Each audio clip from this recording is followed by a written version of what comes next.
Good morning, guys. I hope you are well and had a great day. Uh, my day is just starting, as you guys know. It is morning time in Kingston. Let's start. Today we would like to talk about. We would start by there are a couple of things we would like to talk about today. So we'll start with the cross-cultural negotiation and decision making, cross-cultural negotiation. Yeah. So think about this topic, cross-cultural negotiation. If you guys remember in yesterday's session, I think our friend Anna mentioned things about the importance of understanding the culture when we are um, in a negotiation, something like that. Yeah, I think, or someone else maybe they mentioned these type of comments. So cross-cultural negotiation. So think about this, that when you are in a cross culture, when all those issues are there which we have been speaking about when we were talking about culture, and you have to negotiate what are some of the things you might want to keep in mind, understanding the sensitivity of another culture, because as one of the friends again, they mentioned in the previous conversations, that the way we decide, it is many times dependent on our culture, our brought up, and those type of things. So please recall all of those things in your mind, and try to reflect on this amazing topic, across cultural negotiations, which are very important in international trade, in international business, just from the name, as it sounds, and the decision making. Um, Generally, life is all about decision making. We are all the time making the decision. So we would like to reflect a little bit on that also. That decision making. What are some of the things we should keep we should keep in mind when we are making some decisions. I'm posting a short 2-minute clip in your chat. Please watch it. Yeah. So here is the link. It's in your chat. Please play it and uh, and watch it, and we will resume in 2 minutes. Yeah. Please do that.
Yeah, so I hope you have seen the clip on your own laptops or whatever. Um, I did not turn on the volume here, so that is why I put in your chat. Yeah. So Please watch it if you have not, but I'm sure that you have. So think about this. It's very interesting. Very interesting clip to reflect on. So there is a guy who is in need of help, and he's asking for money and whatever, and he has something on his on his card, or whatever you want to call it. And then someone else comes, and they change the wording of whatever was on that card, and change it to it's a beauty, and I cannot see it. Yes, Lena, please go ahead. Well, I just wanted to say that the ways we speak is so important. For example, the Asian culture, they are very inclined to politeness and to the way of respecting like the age of the person and so on and so forth.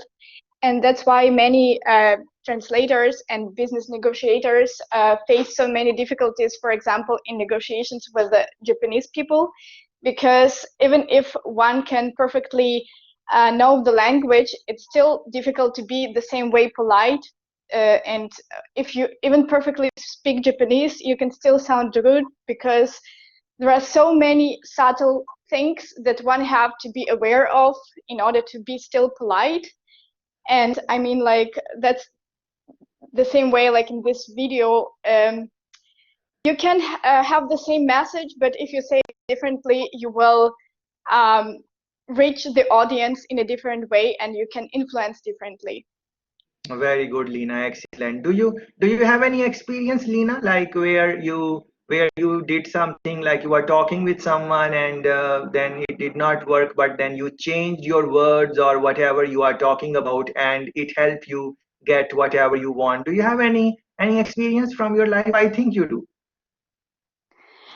Yes, I do, but also, for example, as we were taught at the university, you have to write emails.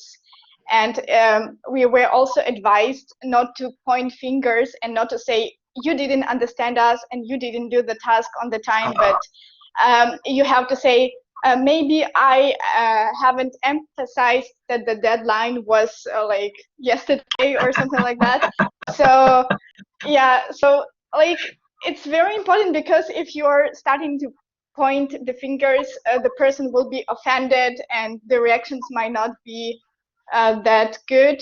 But if you can explain the same thing differently and from the other perspective, you will achieve what you want. Very good. Excellent points, Lena. Thanks for that. And I'm sure you guys can relate with what our friend just explained very nicely. Like even the deadlines, he's saying that maybe I did not emphasize it as much as I should have. So more on I, the blame on I than the other person. These are small things. It's just change of words, but they are small, but they are very big, because many times we don't take care of these type of small things, and then it impacts the relationship. And in international trade, and generally in life also, it is all about relationships, how the other person views you. If they view you in a likely manner, they are going to give you some concession here and there. But if they view you not as as a problem maker or something like that, then it is you are making perception of other people all the time, whatever, through different ways, through your gestures, through is the same thing. But how you would word it, it can make it can create a fail something from a fail to a win. And I'm sure you guys, if look back, reflect in your own life, where bad choice of words, maybe someone says something. How do we get angry? People say something and we become angry. This is a normal thing. People would, and we don't like how they said that. If they would have said the same thing in a better way, just like Lena explained, then maybe the result would be very different, very different. So this thing, that's why I wanted to show you this clip, that the power of our words. Many times we are taking it very, very for granted. but then they say that what other people say should not bother you, because you should be comfortable in your own skin and what you are doing. That is good, and that is how it should be. But we do get impacted by what other people say, especially if they are our close ones, if they are someone we care about, if they are like blood relationship, close friends. We do think, and we do, because we are social animals, so we do look for these things. So in international trade, because you are going in a new culture, new environment, you want to get accepted. Yeah. So those of you who are in Germany maybe, or in any country, and it is a new country for you, it is not the country where you were born. I'm sure you want to be accepted in that culture. You want the locals to respect you, and whatever. And then there are link it with, you have to link the things in your own time with the discussions. In my mind I'm linking, but I'm not telling you very straightly. It's your job to link various conversations, not just in this course, but other courses you have done, other your life experiences. You should be able to connect them. For example, yesterday I was talking with some friend from Ukraine, and they explained us that the people generally think that the Ukrainians are they are gypsies, and this is the perception, and all the people are like that, and whatever, the perception. But then the person was saying that that is not true. That is just the perception. People think like that. So if people coming from Ukraine and you have that type of perception about them, then that it's not it's not good for yourself. You're not going to bother them too much, because they are there. Maybe they will, if they don't make it, they will go back or go to some other country and whatever. But in international trade, when companies are going into different countries, they want to be accepted and all those type of things. In that context, especially when the culture is different, remember, yesterday one friend shared the story that they were working for Italian restaurant, and how that all that conversation, if you guys can recall that, think that, so in international trade, same things are going to happen. You would be talking with people, how they talk, how they move their hands, how they move their facial muscles and everything, how they respond. They are loud, soft spoken, do they have small talk or not? All of these things are going to impact because in international trade, all the time you would be negotiating with someone. As a matter of fact, if you think about it, we are negotiating all the time in our life, all the time. Like right now, I'm kind of negotiating with you guys, bring you on board, and so you can make some points, and it helps us to move forward. When you make a point, you are also negotiating with me that your point is as good as possible, and it's part of the participation. If you think about it, all the time we are doing this. So choice of words, I wanted to really emphasize on this, because I think that this is one thing which, if you are talking about internationally speaking people, and it is hard for people to change the choice of words. They are, because they have their habits. They are going to use the same word, same style, same tone, all of those things. How much they will be able to change? They might be able to change for a short period of time, but in the long run, maybe not. And it is difficult, because once the habits are formed, it is difficult to change them, or whatever. So think about these things. Choice of words in your life, reflect on this. That when you don't make it in any type of uh, environment, you don't make it, and the other person say no to your request. Always try to look back and see that, what did you do wrong. And also, in negotiation, uh, I want to make one more point. In negotiation, I think that is very important, at least for me. You guys can think if it is important for you or not. That, winning is not everything in a negotiation. That is what I feel personally. uh, but you have to think about this, how you view it. So how I view it, I can share my thought with you. That, sometimes in an argument, you might have seen that there is an argument, there is a there is something, there is exchange of words and whatever, and the other person agrees to what's saying. The other person, you are having a conversation and the other person agrees, or the negotiation or whatever the conversation, other person say yes to whatever you are saying. So they have said yes to whatever you are saying, but if you think about it, you might have lost the negotiation. It is a very big possibility. So for example, there is a saying in different cultures that some don't try to win an argument when you think you will lose a friend. Think about it, please. So there is this saying in different cultures that don't try to win an argument in which if you win, you might lose the friend. This can happen. Reflect in your life. Have you ever experienced this type of thing, or have you observed that somewhere else where there was some argument or whatever, and one party won, but then they did not really won, they kind of lost. So winning is also, it's very strange phenomena that what. So in the negotiation, even when you win, you don't win like take everything from the other party. If I am having a conversation with, let's say anyone, let's say Sophie, I'm having a conversation with Sophie, and there is and Sophie agrees with whatever I say, and she says, all right, I need to look deep and analyze that. Yes, Sophie has said yes, but what did she wanted? Maybe she wanted something else, but for now she has said yes to whatever I was asking. But what can be the implications of that? You have to think about that. So you have to be very mindful in negotiations when you are trying to because so the other, what I'm trying to say, that even when you are winning, let other person have that feeling that they have also won something. So when they leave the table, when they leave that argument, they don't feel that everything happened the way you wanted or you asked, and nothing happened like the way I asked.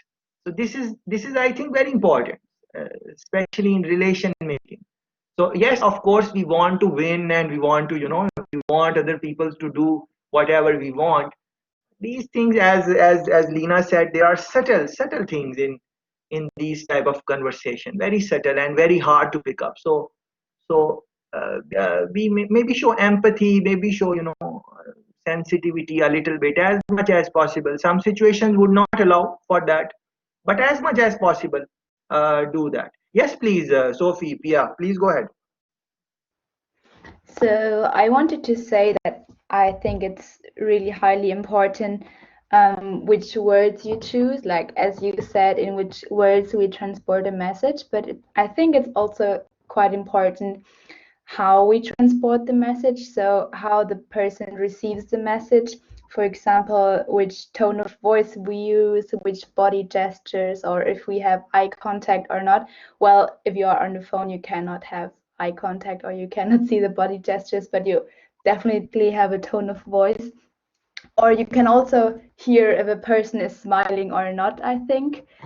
Yeah, now I also have an example for that. For example, when I was working in a company and I did my work, and apparently sometimes I also did mistakes, and sometimes there are colleagues who tell you in a friendly way that that I did a mistake and that I should improve, or what I should improve. But on the other hand, there are also sometimes colleagues who very fast get annoyed with your mistakes and said, why did you do that wrong? You have to do it this or that way. I told you 100 times, but they didn't. So yeah, it's really, really important how you transport the message and how you talk to the people, because I feel much better if a person tells me like in a friendly way that I did a mistake than in a annoyed or rude way. Yeah, that was what I wanted Yeah, to share. very good, Sophie, and thanks for sharing that. Just like I also shared my internship experience, my first job experience with you guys also, that when I made some mistakes and I thought I would be, let go from the job and I might not be able to keep it. So these things are something which happens. Sophie, you are talking about, in this example, you are talking about someone else. Uh, that someone else was, they wanted to correct you and they used harsh language, or they were not polite enough. Yeah. So I would want you to reflect in your own life. What about you? Like when someone else made mistake, and can you recall in your life that you also shouted and you got a little bit angry? And when you look back now, as we are talking, and you are in good mood right now, so as you look back, how do you view that? Could it be the case where you could have been a little bit softer in that scenario? And if you reflect on it now, why do you think you got so hyper or angry or use the word? Because we all use that. We all get angry, and even the good ones, we do have that. So any comment on that? What do you think, Sophie? Well, so I think from my own perspective, I think I mostly try to be polite and friendly if I want to correct someone, or if I am annoyed, or if I don't have the same opinion. So you have not experienced Maybe the anger. You were never in your yes, I life. did. Yeah, you did. Yeah. So when you reflect I on that. think so. I think it really depends on how close the people are to me. For example, to my family. When I get annoyed, I'm kind of direct, and I sometimes also seem a bit more rude than I would be to a friend or to a colleague or something, because in my family I feel safe, like they cannot harm me, and they Very, very so great then reflection. you say something straight away, which you maybe also Very, do not mean, but you're in a bad mood, very, and with your family, you just very. say straight away what Excellent. you say, and maybe that's not Excellent. sometimes that friendly, but yeah, that happens. Excellent, Sophie. Excellent. Very good reflection. So, but think about, all of us have done this. So it is not just Sophie. So we are with the people, we are close, and we know that we are safe. And our parents, our brothers, sisters, see how we deal with them. When something happens, we go and tell them, what are you doing, and all of these things. And at work, would we do that with our boss or our manager or something? Maybe not that often. Why is that? Take a moment to reflect on this, please, because all of us did that. Sophie was brave enough to share her example. Maybe we don't want to share our example, but we all do that. I have done it many times, all the time. Yeah. But think about, please wait and reflect on this, that the people who are close to us, people who care for us, uh, with them, when we are speaking, we take the liberty. But if you reflect on this, we should not do that, because they are our loved ones, they are our family, close friends, they care. Should not we be more polite, more gentle, more kinder to them, because they are the ones who really matter? Yeah, this is the point to reflect on. But we don't do that, generally speaking. Maybe there are good people in the cohort who do that, and very good. There are, of course, some people who are kind. But and we get angry, we get frustrated, and we just get direct, and we say, we don't take the. But think about it, those are the they will forgive us. They will forgive us no matter what we say, because they are close and they love us. They will forgive us. But think about their feelings. They won't even tell that they felt bad. They will not even tell you. They will never tell you that they felt bad. Even if you will ask, they will say, no, no, no problem, no big deal. Yeah. Think about that. So this is the point of reflection, that we need to be mindful with our closed one also. Because think about the people who are in power, people who are, in the authority. You are not going to be angry with them anyways, because you know the consequences. They are going to straighten you up. They are going to straighten you up. Yeah, with some anyone in authority, anyone in authority. You can't do much with that. If you will do, you will pay the price. Yeah. Uh, let police stop you where you have made an offense and be rude with them. They are going to put you, handcuff you, and put you in the thing there right away, or something like that. Even your boss, just be rude to them couple of times, and they will show you the door. Yeah. So we know all those things. So we are, this is how human beings are. So we know that, okay, if we spoke too much here, we might get in trouble, so we don't. But with close ones, we don't do that. Yeah. So reflect on this point and try to link it with international trade now. So in international trade, because your stake is too much, so you want to be careful in that. But even when you would be careful, because there are very subtle things in these type of communication, very small gestures which are interpreted differently in different cultures, it can be very tricky. So choice of words, your body language, all of these things, you would have to reflect on these type of things. So yes, please go ahead. If you guys have any examples, please go ahead and share the concrete examples. I'm not into theoretical discussions. I'm more into real life examples, experiences, and those type of things when I'm asking any question. But please go ahead if there is anything you want to say. So I think when it comes to business negotiations in the international context, you will find yourself in the situation that you maybe invite the other part for dinner or whatever, or give them presents, and then it can get really close to what is maybe bribery or something in this context.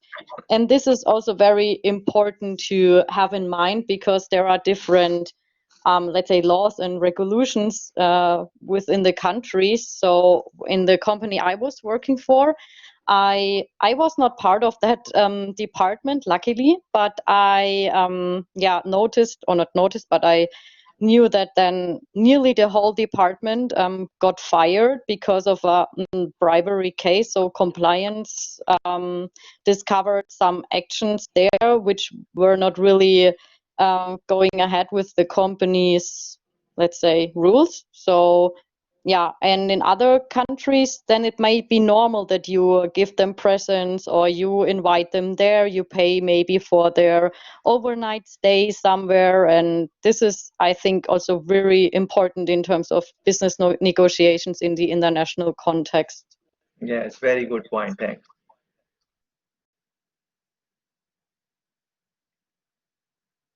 Keep it going, guys, please. I would have an example of like my whole life. Like I come from Azerbaijan, and growing up here, I more have like a German mentality, and my parents, they have their like Azeri mentality, and it is often maybe funny when we have discussions, at least with my dad. It's like he is when he talks to me, he gets like easily angry or louder. That's just the way he talks, and he doesn't say something like directly. He talks around it but gets angry, and I'm like, I also get like very angry then, and I'm more direct, like more the German type, and he doesn't like that, and he gets defensive, and it's like really complicated sometimes when we have this kind of discussions or fights, and it's really because of the communication level. Very, very good, excellent point. So think about it. A person who is grown up, in Germany, even when they are talking with their closest blood relationships, but they were born or raised in a different culture. Even in that, friendly or loving type of relationship, even in that there can be some some confusion. But there, at the end of the day, there will be no confusion, because it's dad and daughter. So at the end of the day, things will be fine. So, what we are trying to say that any type of argument can happen in this situation, because both are maybe exposed to different type of cultures, especially when they were growing up in that stage when they were forming their opinion. So think about international trade between Germany and Azerbaijan. What is going to happen in that? A person whose parents are German and all family members are German, they are going to interact with someone whose all family is from Azerbaijan or any other country for that sake. We are not talking about just Germany and Azerbaijan. It is just an example to reflect on. So think about it, how these things can be challenging in promoting international trade. Link it with the point which Pia mentioned. She's talking about gift giving in negotiations. So you are negotiating, you are it's give and take. So in that, why not you just give a little gift to the other party? What gifts? If I give you a gift, what would you would feel good, you would feel happy, you would be, if you are receiving something, it's bring people close. Even if it is a small gift, it is a token of appreciation, it is a kind gesture. But then in some business situations, this can be by law, maybe there is some problem, as our friend just told us that people got fired or whatever things happened there. So but in different, and link it with again the example with Azerbaijan yesterday, which our friend gave us about the complimentary snacks and stuff like that after the meal or within the meal or whatever. These type of things in negotiation, bring them in the negotiation. So you are giving a gift as a goodwill gesture, but it might work against you. Yeah, and within a culture which says that gift giving in business environment is not promoted, even within that culture there might be some people who appreciate gifts. That is normal. And on the other hand, there might be a culture where gift giving is promoted and accepted, but there might be some officials who think that gift giving is not ethical. It is also very personal, how the person views the situation and the type of gift and in which context it is given. All of those things are very good points. I have an example which I think a lot of us had this course. It was a business game, and we had to do it with some Romanian students from like a partner university of ours. And so the business game was like we had a company and we had to make decisions what to invest, how much money in marketing and all that stuff. And yeah, we had to form that group with the Romanian fellows, which we didn't know.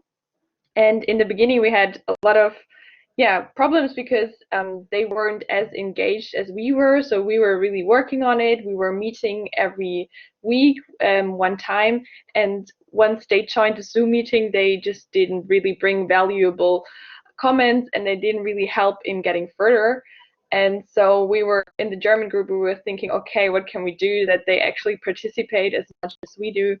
So we actually just started to ask them if they can do this task or that task or what they think about it, and mainly like ask questions to actually make them participate. And while doing that, it actually worked out better and better. Then they were like, I found that about that. And so the group work worked better and better. And in the end, we also found out that they were only in first semester and they were a bit insecure. So at first we had some, like, say, cultural problems because we were really like, okay, let's do it now and let's get it done. But later on, it really worked out. Very, very interesting. Thanks for this example. And this even in negotiation, some people are going to negotiate a little bit. They're slower paced, and some in some cultures it's fast paced. In some culture, a lot of documentation and all of those things are required in the negotiation, which is required in almost all the cultures. But in other cultures, they believe the word of mouth more. Once someone had that, okay, I will do this, that means that they are going to do this. Like for example, Azerbaijan, I'm sure the culture is like that when people tell us, Fidan, about that. I think that in Azerbaijan, when people say that we are going to do this, then the word is good enough. that generally speaking people are going to do that. What is your take on that? I'm not really sure. You said I wasn't looking at the moment. Okay, okay, no problem, no problem, Yeah. no problem. Yeah, Can you thanks for say that. it again? So, sorry. Can you say it again? I just didn't. Okay, no problem. But I heard you. You said that you are maybe not that much exposed to Azerbaijan, maybe because you No, spend most of your. I just didn't get the question. You can repeat that. Okay, okay, okay. So I was not really. It was not really a question. I was. Is no question per se. I was just having a conversation with you guys that in some cultures, when people say something and their word of mouth is good enough, the sign and all of those things, yes, they are important, but just the word is many times good enough. So there are some cultures. In other cultures, when they shake the hand after the negotiation, a firm shake hand, and they said yes, make an eye contact and confirm it, that is good enough. Yeah, The that's sign. Yes, Fidan, please go ahead. You want to say something? yeah. I just wanted to say that it's also like that in Azerbaijan. Like the paperwork isn't that important. It is done, but you can Yes. also buy paperwork. It's not really strict there. So Yes. there's more, the word is more important. More, yes. So it does not mean that in those countries they will not do the paperwork. Of course you have to do the paperwork and all those type of things. That is fine, but the commitment by the person or something like that, they value that and they honor their word and those type of things. So it is cultural practice. But even in those cultures, you should be mindful that it does not mean that if there is a country and the culture is that what people say they do that. Even in that country, there are going to be many people who don't abide by their word, who play with you, or who dodge you or something like that. So yes, at the end of the day, all trade should be signed and all documentation, that is key, that is important. But we are just trying to understand different styles, just like we were just talking about gifts and stuff like that. Anyways, next one. I just want to share my experience when I was in India. Like, I went there to attend a wedding, and there was like preparation going on, and like during wedding, we made the new furniture for the house. So we don't buy like furniture, but we make like new furniture. And so there was a guy who came to the house to polish the furniture, and like there was so many responsibilities, so I was like, they gave me the responsibility to look when he was doing his work, and I was pointing out like he missed that spot or something like that, and he didn't say anything to me, but later he went to my aunt and said that I was really rude. I have Yeah. this many years of experience, and she was pointing out how I have to do my job. So I noticed that in India, like people don't like to take suggestions like how to do their work when they have some like really they are doing that work for so many years, and they have like, or they are poor adults, like they are older in age. So yeah, that's it. Like, he found it really wrong, that rude that I said that he missed that spot or something. Yes, yes, very good. And which country is this? Which place? India, India. Okay, India. So Yes. so the guy thought that uh, you are telling him, you are instructing him too much. Yes. Like, Yes, this is. But so which country you are living in? So in your country where you are living in, I am assuming that you do instruct people that do it like this and do it like this. Maybe that is why you yes. did that. Actually, I'm living from 10 years in Italy now, in Italy. So when I went back there, I just, forgot, like, people don't like to uh, get suggestions like, okay, how to do my job. I know I am doing this Yes, from so many years. So, yes. And what is the practice in Italy? Do people tell the people that do it like this and do it like this? unless you are offending. Like you are saying it politely, it's okay, but like in India, even if you are polite, I was not rude. I was just saying, oh, you know, you missed that spot. Can you cover that? But still, he found it rude. But in Italy, if you are being polite, just say it nicely. It's not offensive. Yeah, okay. Okay. Yeah. So this is very interesting example to reflect on, especially, think about it in the negotiation. This is also kind of negotiation. You are telling someone do it like this, and now will they do it or not? That is interesting point to reflect on. But think about it in terms of, uh, especially when the person is knowledgeable in their field, how you are going to negotiate with them. A person who is knowledgeable, who has experience, years of experience, and you are just coming out of school and you are undergraduate and whatever, and the person has, let's say, 10 years, 15 years, 20 years of experience. Now you are telling them to do something, like they have their vision, they have their own, they know what they are doing. Yeah, but you are, trying to do it like this, do it like this.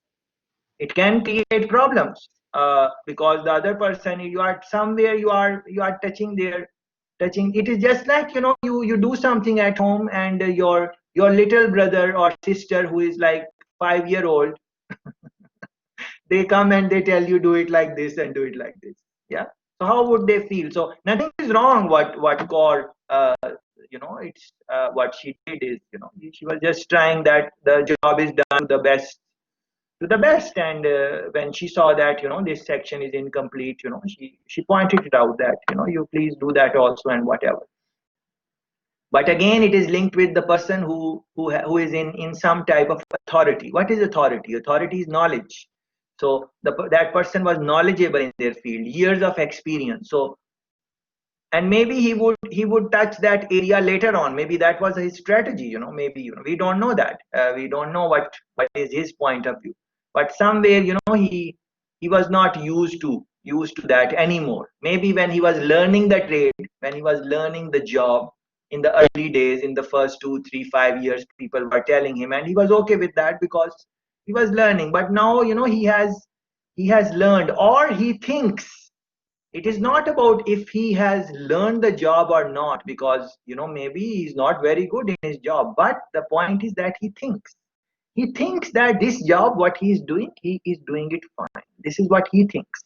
Now when you are telling someone against what they think, there will be a clash, big clash. What the person thinks in their own mind, there will be a big clash. So you have to also understand, what the person thought process is, what they think in negotiation, and not just what they are saying, their thought patterns. How do they go about that? That is also very, very important. Very important. Good point. Next one. Yeah, so an experience that happened to me was during my job in a supermarket. So I started working there in March, which was like the beginning or middle of Corona. So all the people were doing like the bulk panic buying. So it was a really stressful time to work there already.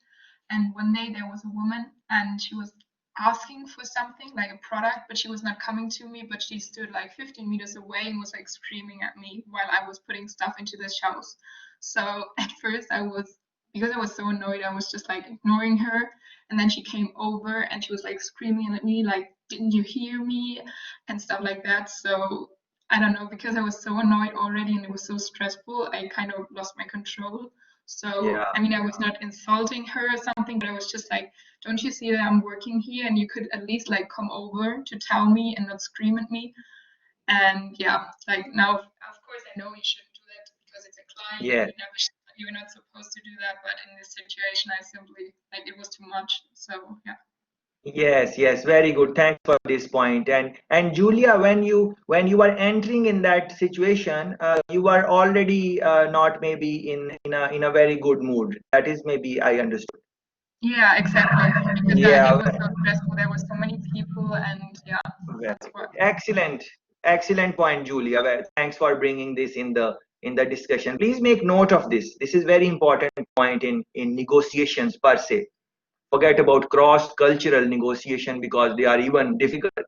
any type of negotiation, when you are trying to negotiate with someone, negotiate with them at the time when they are mentally at ease, relaxed, they are fine, they are okay in that moment. Then negotiate with them. Try to first find out they are. So for example, someone is coming from the road and it is hot outside and they are sweating and now they are thirsty and they are hungry and they come home and you start some argument with them, anything. That's not the right time. The context is important, very important.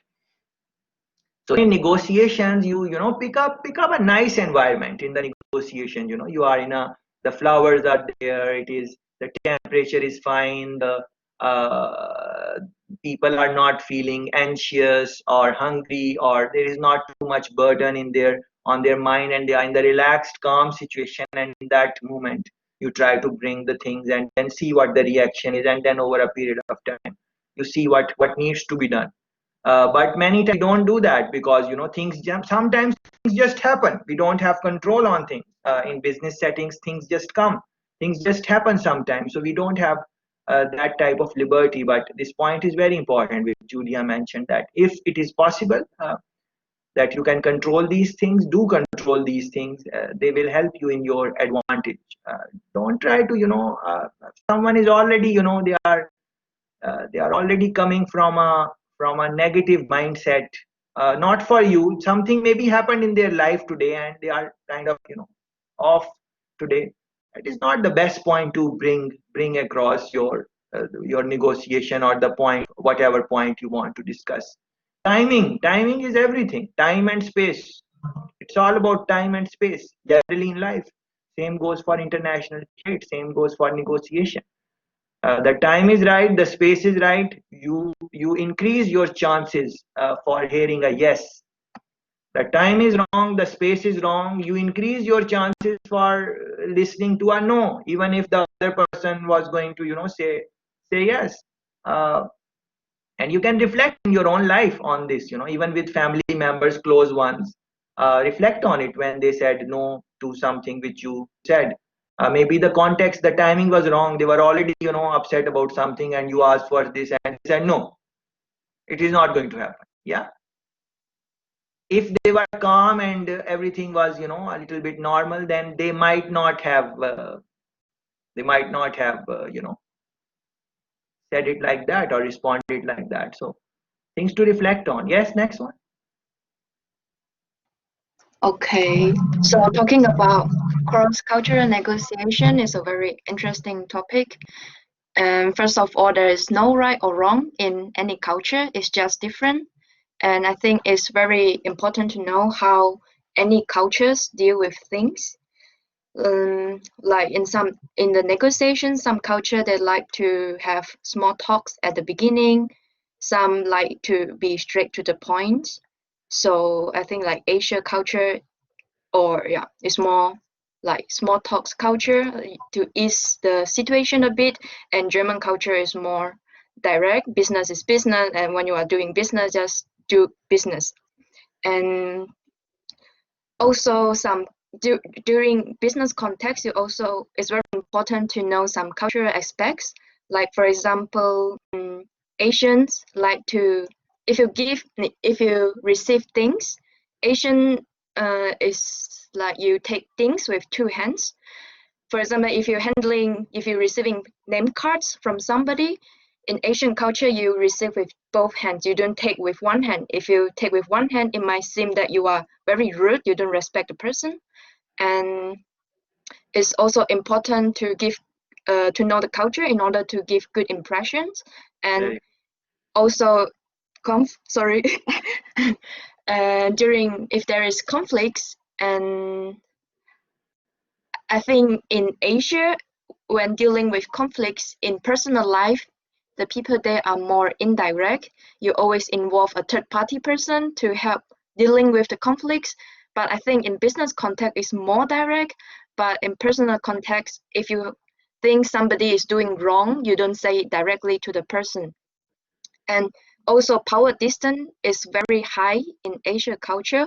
And if some elderly is doing something wrong, you can't go and say, hey, you do this wrong and whatever. You can't confront the elderly because it's, even if he is wrong, but it's very disrespect to just confront the person. You need to think of a very beating around the bush in a very polite way to approach this problem. So, and I grew up in Asia, but I also live here for a few years already. So I kind of know both cultures. And sometimes I'm kind of also in between these cultures. When I travel back, I sometimes also have some problems. So yeah. Which is natural, because you are going back. So thanks very much for sharing the example. And we all have experienced these type of things. One point which all the points were very good, but I want all of us to make note of this line, very simple line, but that is very important. So Yun was saying that there is no right or wrong, it is just different. Yeah, that is, there is no right or wrong, it is just different. Yeah, so when you are looking at other culture, if they don't do things the way you do in the negotiation, because we are trying to focus on negotiation, uh, if something is done in a different way, you might think that that thing is wrong. No, don't go with that mindset. It is no right or wrong, as Yun said, it is just different. So that is I think a good mindset to have. And then you can decide if that is for you, you go ahead. If that is not for you, no problem, you do something else. Next one. Yeah, so I also just wanted to mention another example from my life, or yeah, another experience that I made. So I'm from Germany as well, and after my A-levels, I lived in Spain, and I was working at a real estate agency for my host father, or of my host father, and yeah, he often took me with him to negotiations with Spanish clients, and like the first time that I went to such a negotiation, the client kissed me on both cheeks for greeting me, and I was very confused by this because in Germany you just shake hands for greeting when doing business, and like first impressions are also very important to Germans, and now I had kind of like a quite unpolite and informal impression of this client. So yeah, it put me in a very inconvenient situation just by this greeting point, and I was quite shy in the whole negotiation, which wasn't very good. And yeah, so this is another example that shows how important it is to just to mention culture and to take culture into consideration when doing negotiations. Very good point. How do you feel about this? Should the person have done that, or you think no? Personally speaking, like, we forget about international trade, just as a human being, do you think that that was fine, or how do you look at it now? What exactly was fine? Like the behavior of the client or of me? Yeah, behavior of the client. Yeah, it was, I mean, it was totally fine. It was appropriate for the culture, for the Spanish culture. Like you do it in Spain that you kiss each other on the cheeks, but it's kind of like informal in Germany. Like you don't kiss another business partner in Germany on the cheeks, and it may convey the impression of a very informal and impolite people in Germany. So I think he did behave right, yes, but it was just me that because I didn't know about how the Spanish culture is in terms of negotiations and how greeting was. But yeah, from that point on, I for sure knew how to deal with things like that. Hmm. And going forward, you are okay with that, or not really? Yeah, of course, I'm okay with that. I also talked about it with my father after that, and that I was kind of like confused, and then he explained it to me how I should understand this way of greeting, because actually the client was just trying to be polite. Like it is like the complete opposite for German culture and for Spanish culture. Like in Spanish, it seems something like this seems polite, and in Germany, it's kind of like unpolite and informal. And Very yeah. nice. Thanks for the example. Very interesting example. These minor things can, and they kind of set the tone of the meeting also. So If something happens like that, and and it can be anything. It's not just that example. It can be anything. It's the way the other person enters or sits, or what are the few first words they say. All of those things are going to set the tone for the next couple of minutes at least. And every second is important in negotiation. So these are very interesting points to reflect on. Yes, next one, please keep it going.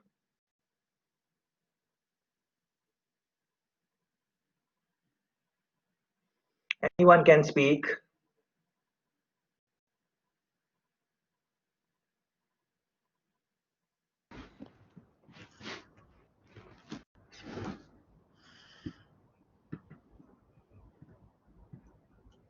Please go ahead.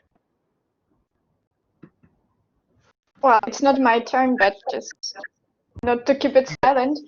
Please. I wanted to tell about direct and indirect communication in the negotiations. And the example of my culture, Ukrainian culture, we are used to indirect communication, so it's not okay for us to say direct to the person that we don't like something.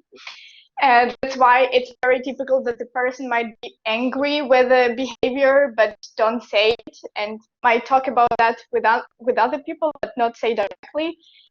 And in Germany, I started to learn how to speak directly to people if I don't like something, or if I feel uncomfortable about anything. And it's very difficult for me because it's very new way of communication for me, but I'm trying to do it, but still it's not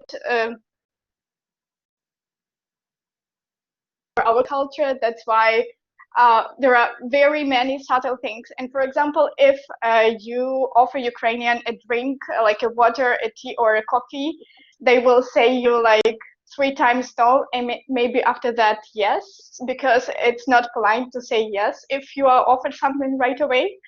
And as I moved to Germany, and I said no to my host family a few times, and they just asked, do you really mean it? And I said, well, actually, it's just a polite way before saying yes.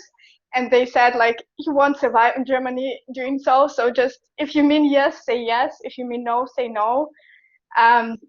But like, it just the way the people being polite, saying firstly no to the offer of anything, of a favor, of a help, assistance, coffee, tea. And also another thing I was struck with here, that young people can directly say their opinion to the older people, even if it's different opinion, because for us it's also kind of disrespectful. And that the young people can also address older people by the first name, which is also kind of different from. Very interesting. Thanks. Next one. Well, I would like to give a personal experience I had. So while I was working in Brazil, I had a really rude boss. And the things like, since I started there, I was watching him, and he was always screaming at. So like his wife was also working there, and he was also screaming at her, like was a fight, was terrible. And I knew that one day he also would scream at me. So I was preparing myself. And then this day came. So he started to scream at me from his office, like in the other side of the room. And then since he was screaming, I also started to scream at him. And the thing was like, no one was replying him like I did, because everyone was scared of losing their jobs. But like the thing is like, I was thinking, if at home people don't treat me like that, why should I accept someone from outside being so rude, without a reason?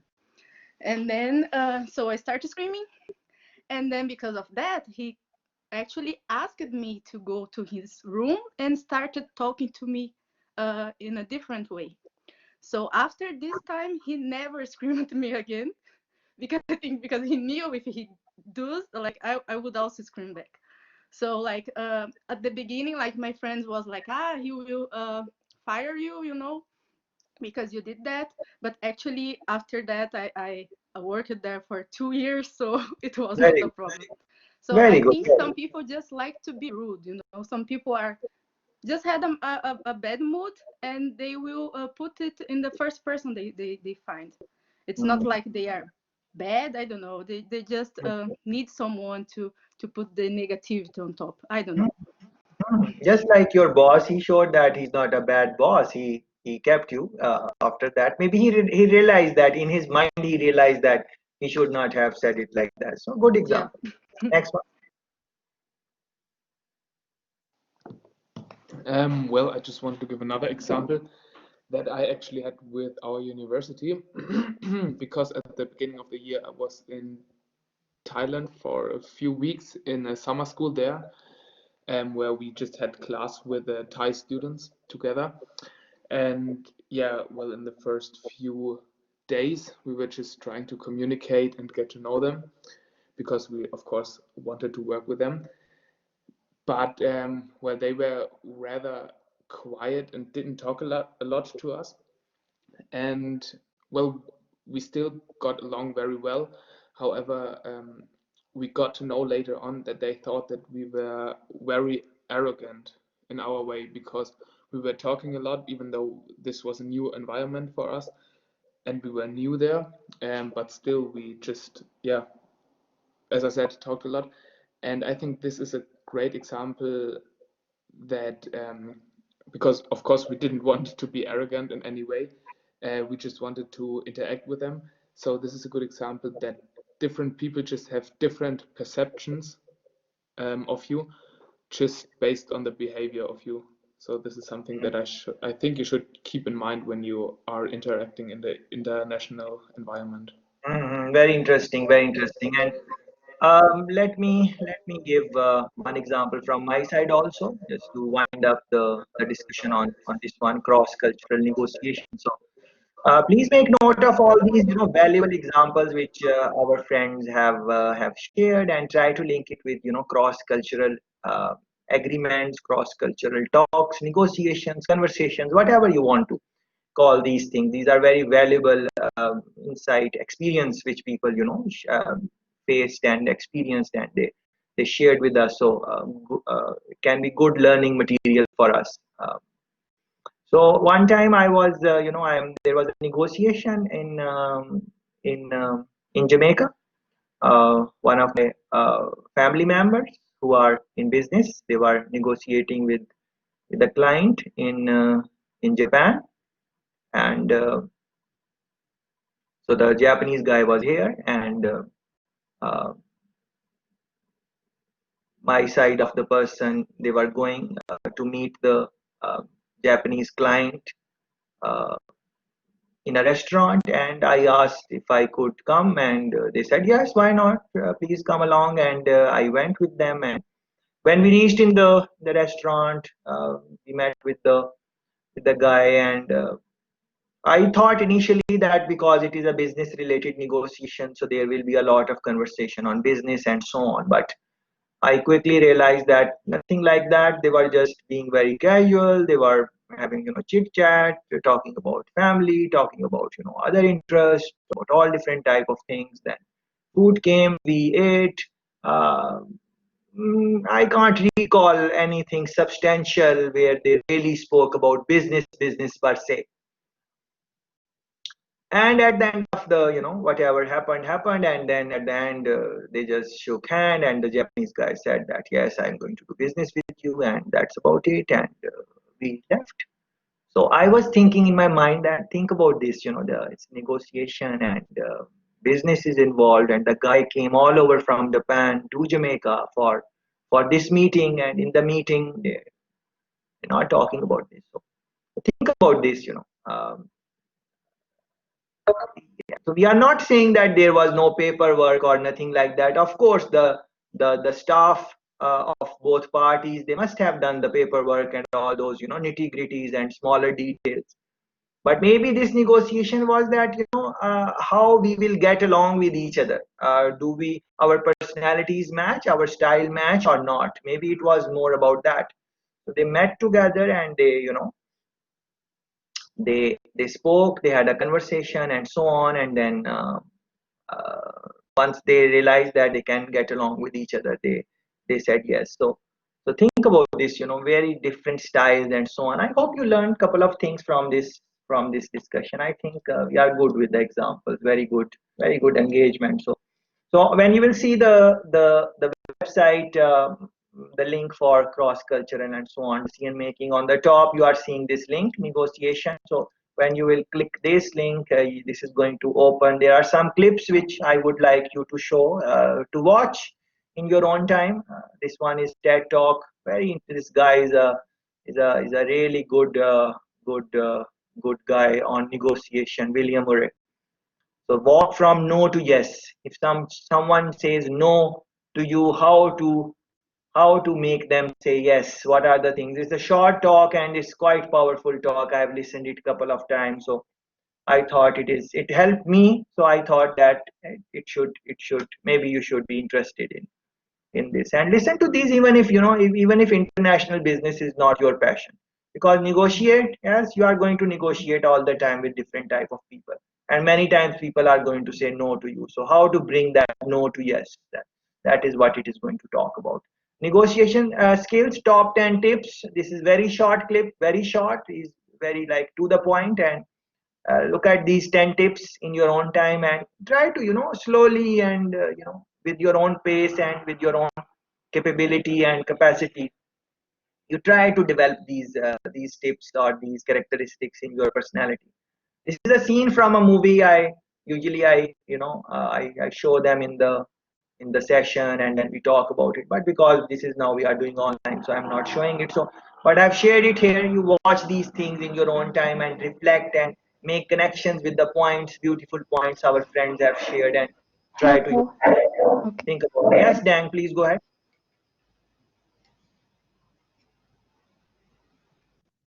You want to say something, Dan? Sorry, I was testing my microphone, but I also want to say, hello, can you hear me? Please go ahead, Dan. Okay.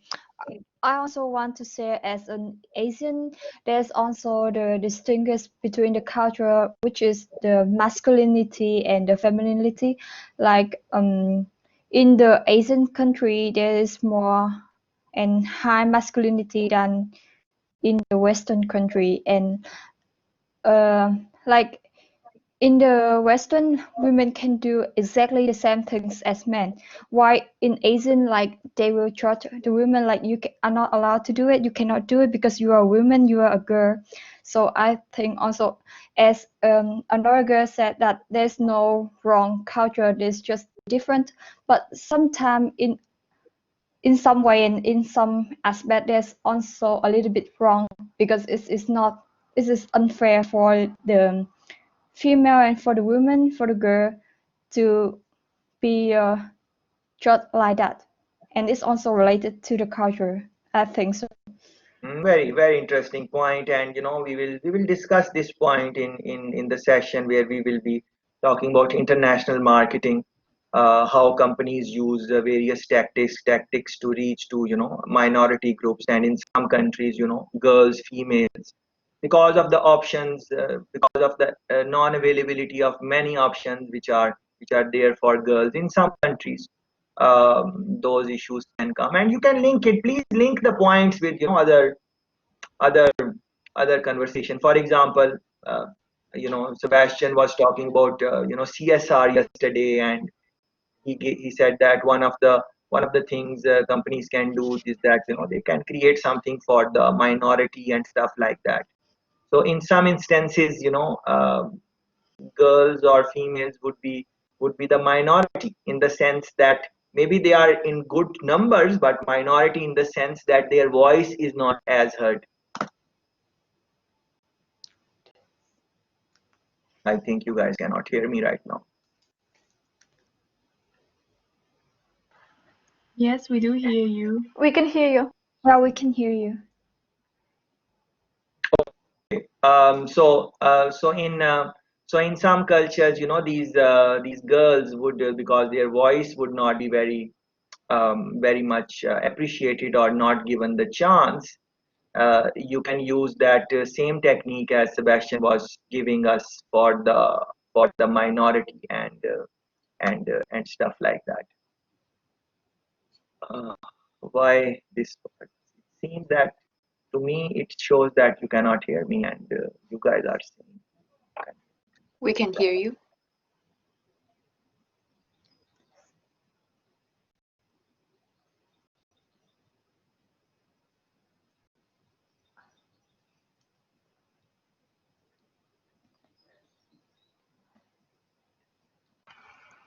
Now we cannot cannot hear you. hear you.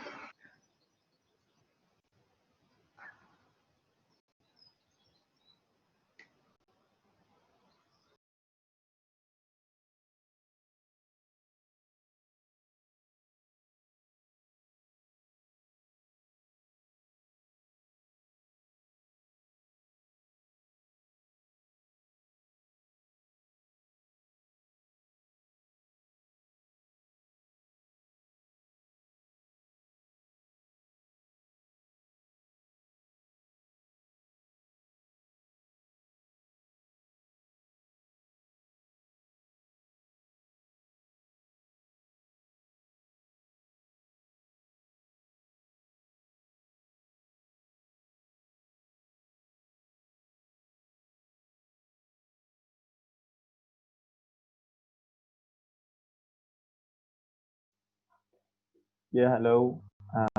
Tashfin, this is your name, right?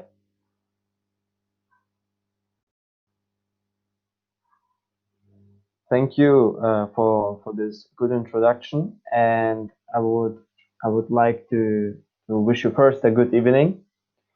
I really liked your example that you have told about the Japanese who came and just wanted to know you. Can you hear me? Yes. Okay, super. Yeah, and the Japanese, he wanted to know you, and this was pretty interesting. I think he wanted to know you better in order to know whether he can trust you for making business. And I think this is as well a solution for relaxing the person. Just to make an informal meeting. I myself, I am Russian, and I'm often making as well meetings with other people.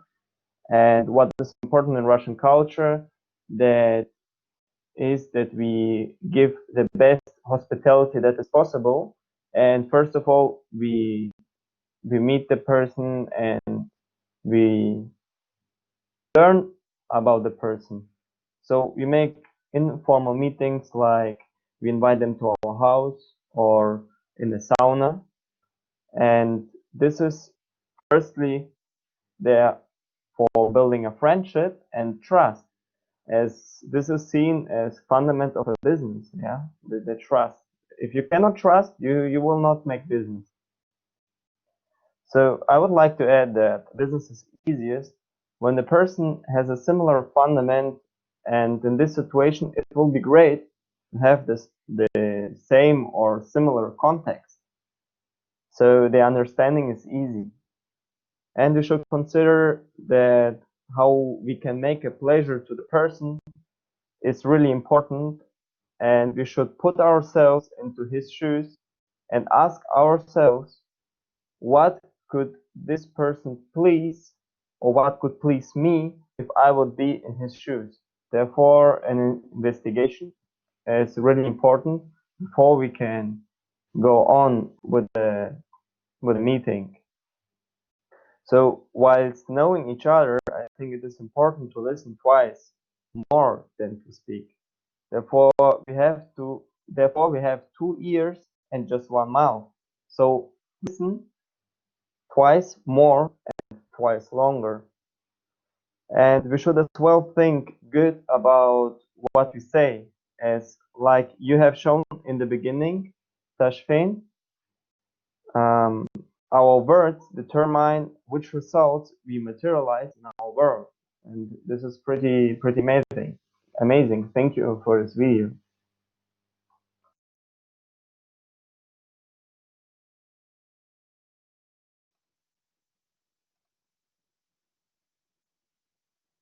Yes, well, thank you. Thank you for your wonderful comments. Now I see that you guys can hear me. Yes? Please confirm. Yes. Beautiful. Yes. So Yes. beautiful. Yeah. So very good comments our friend from Russia has made, and look at his the way he was talking. Just try to examine, very how did he start it. He couple of times he addressed me by my name. He said Dashvin couple of times. Yeah. So see what when you are talking with someone and every now and then you take their name, it gives a different impact than when you don't do that. Yeah.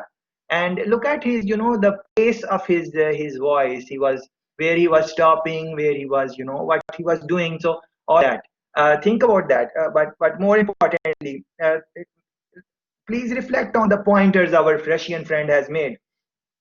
He's saying that we would invite people at our home. Yeah. uh, he's talking about friendship, developing friendship and developing trust. So I think this is the first time I think he brought the term trust in today's discussion. So in negotiation, at the end of the day, it is all about trust. If the trust factor is not, then how the business or anything in life is going to happen? Uh, somewhere he trusted me in saying that, okay, I can let me take his name. So he had that trust. So that is why he was able. So that trust factor, somewhere I trust you guys that when I ask you question, you are going to respond to me, and so on. So that type of trust, and he made the point that if you cannot trust, then will not happen. And then again, this point that listen more in the thing, listening. So I would add to that not just listen more, but watch more also, observe more also. He gave examples of 2 ears and just one mouth, and so we can talk about 2 eyes also. So 2 eyes, 2 ears. So you are listen more and watch more, observe more, look for the details in the between the lines, right? Between the lines, all of those things. So lovely comments, and welcome to the session, our friend from Russia. Very good comments. So think about these things and try to make your own opinion on these type of things. The next thing I want to discuss is a little bit of decision making. For that, I'm asking you guys this question. Reflect in your life, in your experiences, the type of bosses you have had, the type of leaders you have had, the type of managers you have had, and try to reflect what type of mistakes these people made. Leila has just given us one example that her boss explained how was the boss and stuff like that. It's a simple question. Generally speaking, we want to understand, generally speaking, that the people who are in leadership role, the people who are managers and leaders, generally speaking, in your observation, in your reading, in your experience, what are the mistakes they have made? What do you think? Why do we want what mistakes they have made? So that we don't make those mistakes. Just like that example from Leila, that mistake of the boss. If we become boss, we don't want to do that. Yeah. So same way, please go ahead and give couple of ideas that what are the mistakes these people who are leaders they make, so we can avoid those type of mistakes. If you can quickly comment by using some example, that would be better. We are not about we are not like it's not about like the you don't say that a leader should be honest or truthful. We know all that. Try to link it with some example, with some experience, so that it is more concrete on the for the listeners and all of us. Please go ahead. I have an example regarding communication. So I had a boss who So when there was something to discuss, for example, I would go from full-time working 5 days a week to maybe only 3 days a week because there was less work to do. I had a really flexible contract and I was working while studying. He would first go to my colleague and ask her if that's okay, and then she would ask me, just instead of talking to me directly. And I really kind of felt left out because even though I'm only a working student, I'm like a full worth employee, so he can also talk to me and not just the colleague that gives me the task. So I was like, why doesn't he want to come to me and talk to me? And it was also like it made the distance between my boss and me a little bit bigger. And yeah, it kept on going like that. He would I would do a mistake and he would say, oh, you did this and this and this and that, and I was like, okay, that's fine.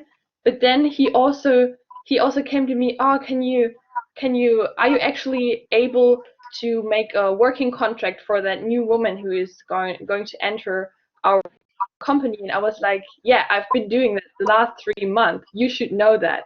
And then I didn't want to like take criticism from him because he doesn't even know what I'm doing and is not interested in it. But on the other hand, he wants to give me criticism and yeah, blames me for all the bad stuff. So yeah, I really didn't like his way of communicating, and it was really unbalanced relationship. Very interesting. Keep it going, guys. So my first job, I was 16, and in Germany, the minimum wage, it doesn't count when you're not like 18.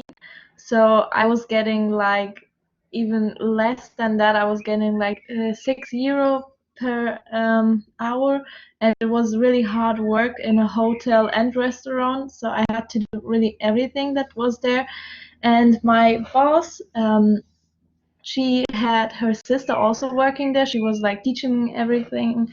And the boss, she was like, we had a relationship, a good one somehow, but she was like such a bad boss. She was doing everything that she didn't want us to do. So it was every day I was getting there and I was seeing her doing the things that I was never allowed to do, and even her sister and everyone else, but she's doing it, and I was thinking like, why isn't it then allowed? And I was getting like frustrated, and I also didn't get treated well also with the money. So that's why I, as a person, I'm always like that. If I see that I'm not like valued there, then I also don't value the job. So I never came earlier to work to be like on time every time, and I wasn't giving my best because I didn't see why I should do it there with this kind of boss.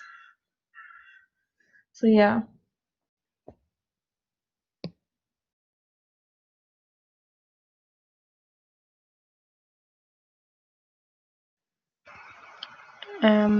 Are you still saying something, Tashveen, or am I? Please keep going. Please keep going, guys. One after another. Please keep going. Okay. Well, I just wanted to mention in general that I feel that there are many differences between bosses and in general leaders and managers, and it's not only because of their personality and maybe also their education, but also because there are actually different terms and explanations. Like for leaders to be more focused on the personality and the how to do something on a daily basis, and managers, they rather focus on the hard facts and on numbers, and they really have to keep the business going. So maybe it's like they might be rougher, and you can definitely see in a lot of cases that a good manager is not a good leader, and also it does not relate to the intelligence of a person. Maybe someone did study something like whatever, medicine, or you feel like, wow, that's a very difficult topic. So this person has a lot of experience in this field, but like sometimes you also see it with professors in a lecture, that they know their field, but they are not really able to show it to students and to teach. So that's what I mean. It's like the same within business. Like someone who's the manager of a company or of a special field in a company, he might be very good in what he does, and what he knows, but the way how to structure something like that and how to talk to the people that are working for him, that's a completely different topic. And so I feel like nowadays, or like the students, how we are right now, we learn a lot more about this leadership and about the how to do something, soft skills and so on. And before, like in the generation of our fathers, maybe like that, they rather learned these hard facts, like the how to do something, and not like how can I show it to other people, and the way how to describe things like that. So I feel like there's a big change going on right now.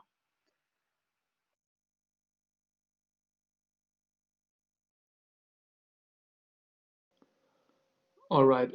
So for another mistake, I actually want to come back to my story that I just said a few minutes ago, which was with the Thai students, because it can be a big problem when you don't put in enough effort to get to know the other culture before you actually have your meeting or go to another country. So, for example, as we already said, the type of leadership that you should adapt for the other culture. And yeah, as I said, for Thailand, it was just that we were a bit too, as they would think, unfriendly, I guess, and extroverted, and we should have laid our focus on getting to know each other and build that trust that is needed for some cultures, first of all.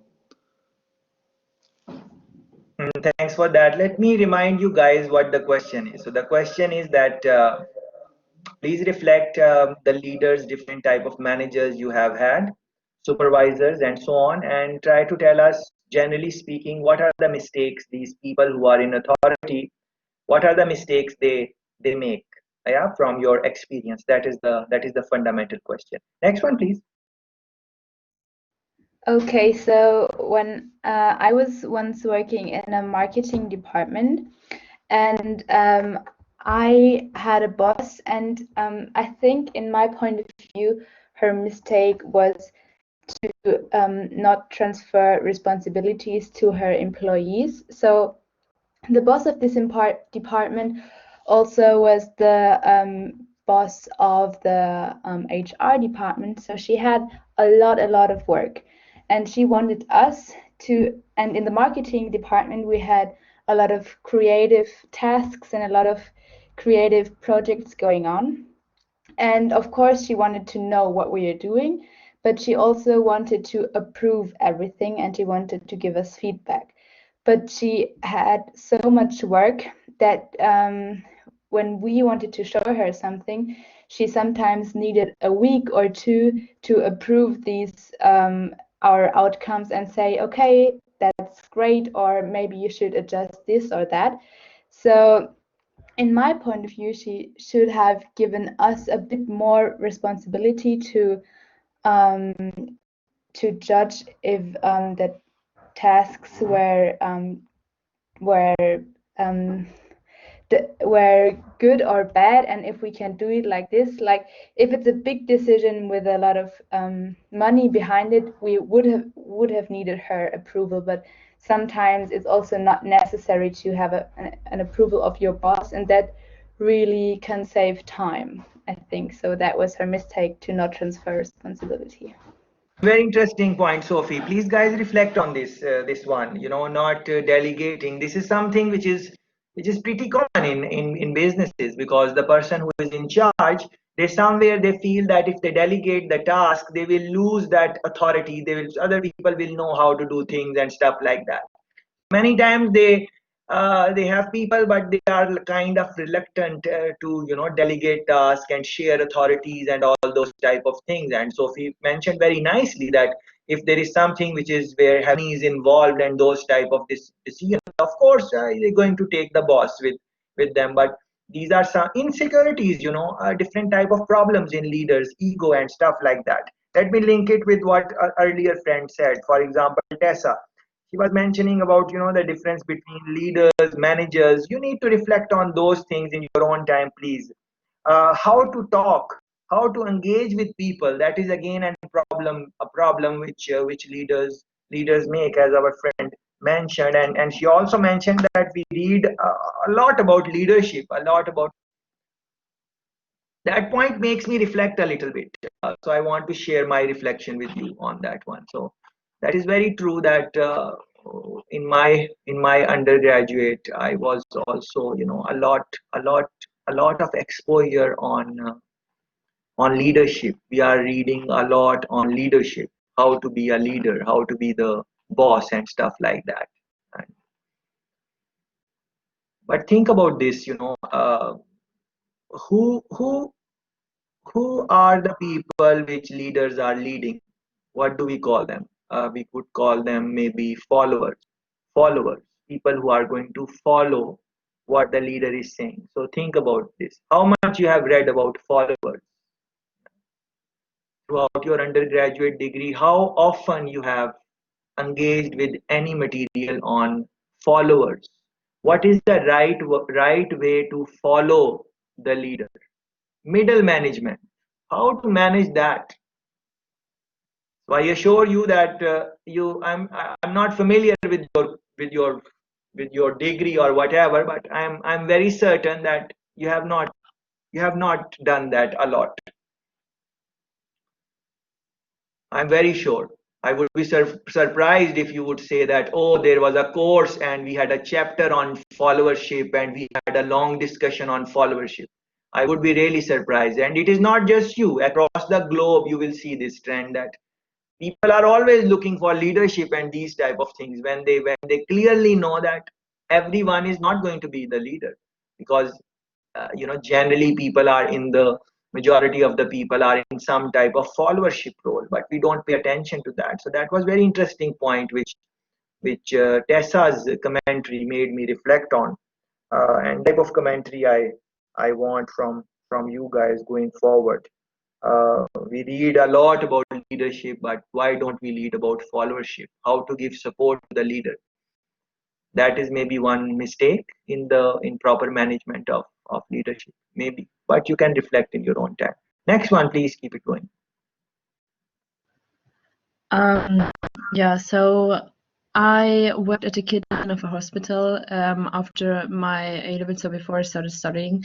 And so I also had a boss, and in my opinion, he was making the mistake of not providing any feedback or evaluation. Because for me, myself, I literally did everything for learning as quickly as possible how things worked there at this hospital, and everybody was telling me that I did quite well, and I noticed that they liked me, and however, none of the employees had a really good relationship with their leader. So why is that? In my opinion, because he did not provide them any feedback nor evaluation for their work. So the only thing that my boss did was to put on more and more and more work. And although the guy was quite sympathetic and you could talk with him on a quite good level, because of this point that he didn't show any evaluation or didn't provide any feedback to us, we couldn't really establish a good relationship with him on a business basis. I mean, so at work, and yeah. Very interesting. Think about these mistakes so these mistakes which our friends are sharing from their experience. Make note of these, and you will find out that these are the same mistakes which leaders in the leadership role, of course, in the international business, they make the same mistake. Not delegating. When delegating to the wrong person. Not giving proper feedback. When giving feedback, not giving feedback in the style which will improve the job of the performer. These are the same things which you will see again and again. Very good. Next one, please. Okay, so since my working experience, I only had like one bad leader, I would say. But he was very unreliable. So, for example, when I worked, and my shift ended at 5 p.m., but I stayed until 6 p.m. I told him afterwards so he could correct it in the system, but then he never did it. And even after I told him, hey, could you maybe put in that hour? He always said, yes, I will do it, but he never did that. And it's That didn't only happen once, that happened like 5 times, and I never got the money. So I think that's kind of unprofessional. And then, yes, at the Corona crisis, he kind of fired me, I guess, or I didn't really know about it. He just deleted my contact or put me out of the WhatsApp group, and he didn't even tell me anything. And I was just there like, I guess I'm fired. I don't know. And he never texted me anything, and yeah, so that was kind of it. And those type of things happen. yeah, I didn't feel comfortable around him, so he was very unfriendly. So I'm kind of glad that that happened, but yeah, he was just very unfriendly. Thanks for that. Next one, please.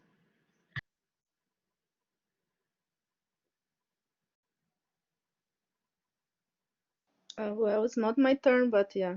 Please go ahead. So, yeah, I would like to mention like what I think about the mistake my boss commit was that he was always there to criticize, but he never did any compliment to the employees. And the thing is, like, he also was treating them as a object. So like he always thought, I own the company, so I own the employees too. And he also didn't think about that if the employee lose the company, that he was actually losing something, because all the time when he had to contract someone new, he had to spend more money, and then this person still had to learn how to do the job and how the company works. So actually he was losing more than the employee that was leaving the company, because like I think like us, for example, we are students, we know our value, and if we are applying for a job and they actually contract us, we need to understand that we are good at some point, and the company should value this and not only treat you as something that can be oh my god, what's the word, can be We got you. Yeah, we got you. Yeah, good example. Good example. Thanks. All right, so my microphone wasn't working before. That's okay, no problem. Either way, a couple of years ago, I was working in data maintenance and like back office stuff like that, pushing paper. And I had a colleague who was a really good performer, and he made it into middle management. Okay. And he did quality control, so everything that like was sent out, he had to look after, he had to do stuff.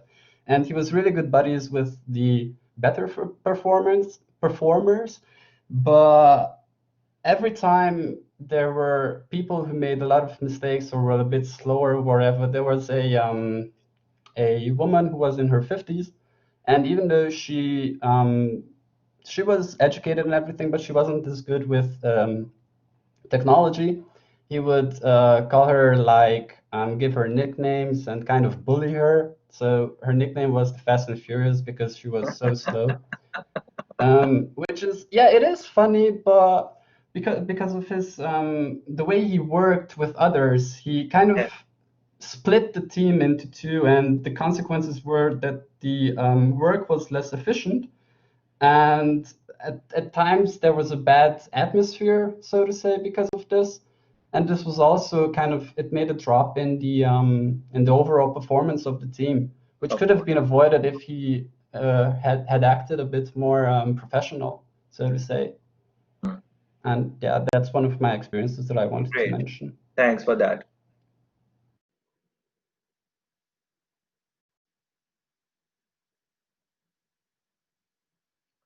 Please keep it going, Right. anyone.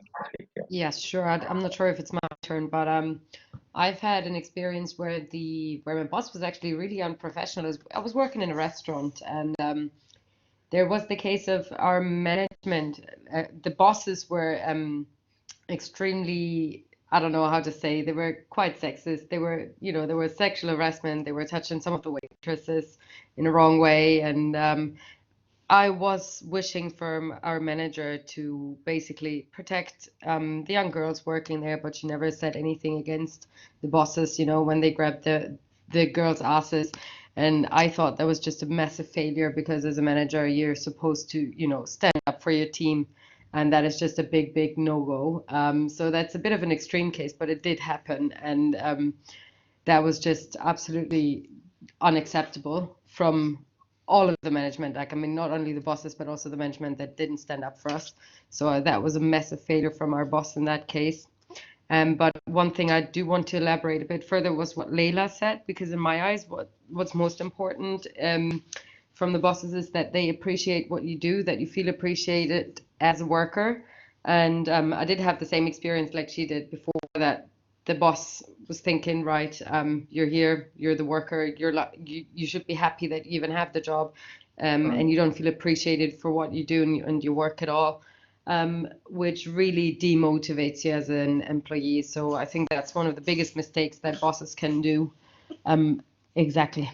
That's A my very, point. very interesting point. Like, it's not just about, yes, someone is working, you are paying them and they are supposed to do the job. Yes, we understand that, but a little bit of appreciation. And think about this. We are not talking about just a business. We are trying to explore international business where there will be so many challenge, different laws, regulations in different countries and so on, and cultural differences. And within that, you need a team which is going to really stick with you, as Anna and Eddie told us, that the cohesiveness in the team thinks that you are standing with them and those type of things. So if that type of atmosphere or culture you can create, then it helps you to mitigate the challenges in international business, international markets in a better way. It is not just, yes, money, yes, you are paying them, but a little word of appreciation, those type of things can take the company far. Next one, please. Thank you, Tashkeen. So my story is a little different. Well, I have been living for 1 year in France, and I have been doing one volunteer year before starting my studies in Germany. And well, I had a boss. She was pretty authoritarian, so she thought she has so much experience, so everybody needs to listen to her and do what she says and not offend her, nothing like this. But she was fair. Yes, I do not want to speak bad about no one.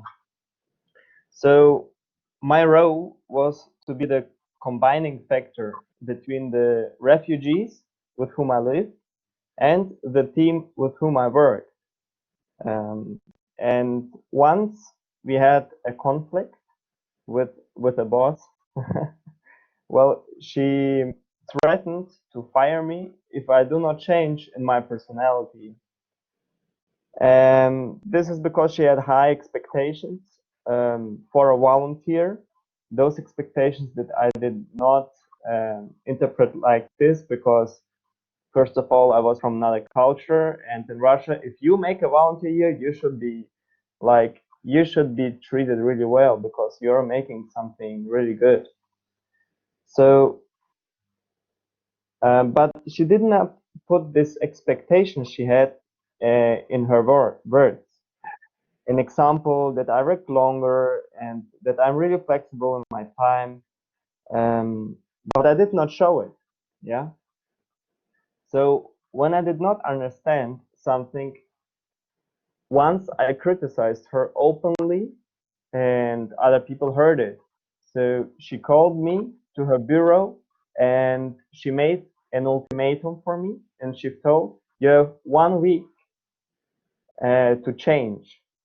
Here are the points you need to change, and if you do not do it, we will fire you. So I was shocked, especially because I was in a really difficult situation of my life.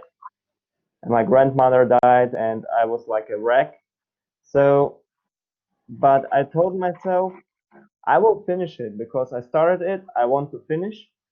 And nevertheless, I changed, but my face was lost, and in front of her, I felt like I was superior, and not superior, the opposite, inferior, yes. And this hurt me. I think this hurt me as well in my ego, but we can only connect the dots looking backwards, not looking forwards. That's what we have learned in organizational behavior. And this means we understand life looking back on it, not living it.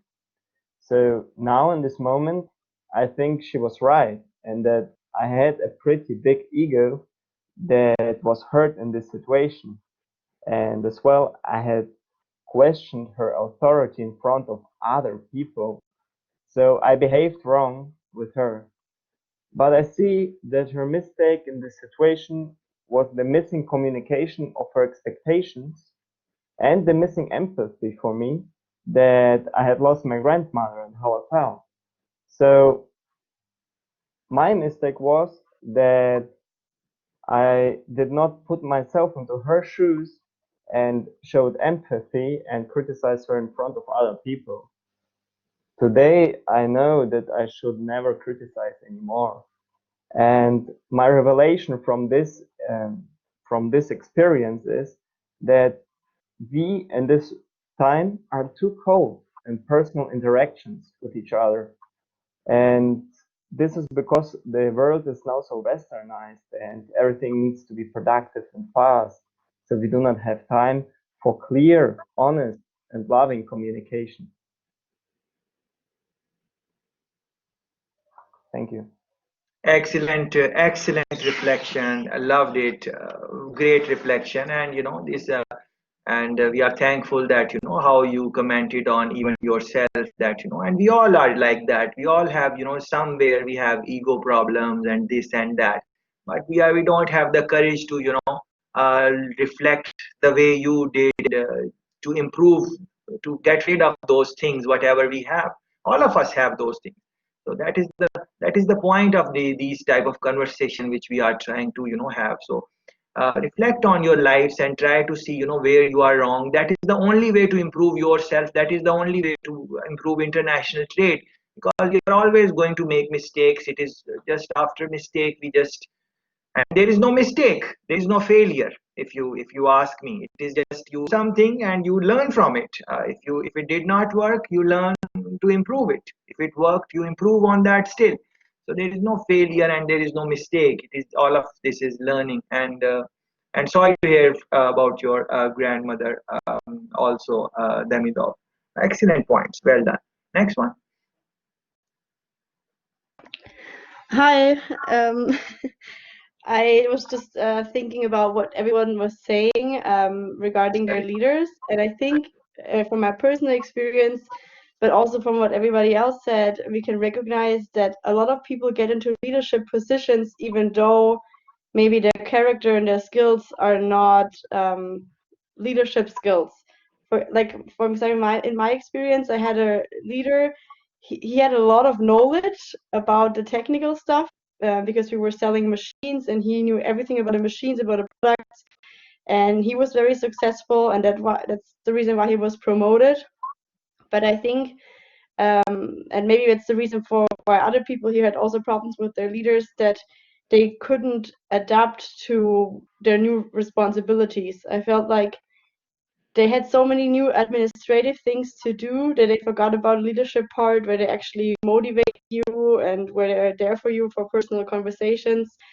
And also, I don't know, just kind of need to learn how a leader acts. Because like when I came into the department, I was working for Mexico and USA in the sales department, and there were two leaders, and they were kind of like fighting for whom I should work. And for the one boss, it was kind of ridiculous because the one boss really had enough employees and there was no work left over, and the other one was like drowning from work. So I think it was clear or obvious for whom I should work.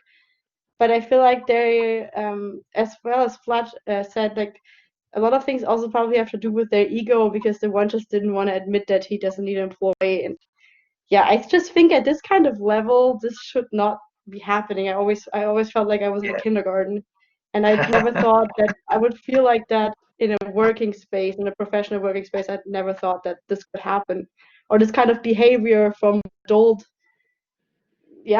and from men could actually happen at a workplace. Yes, yes. Very, very interesting point. Thanks for this, Hedi. And then think about this, she's talking about motivating that towards conversation is kind of missing the personal conversation she's talking about. And let's go back to what Demidov said about, about time, he's talking about Western style. He's talking about empathy, not having that, those type of things somewhere, because he's saying the things are all about productivity, do this, do that, next step. So we don't have time to wait and reflect on something, and that is what I invite you to do, at least in my session.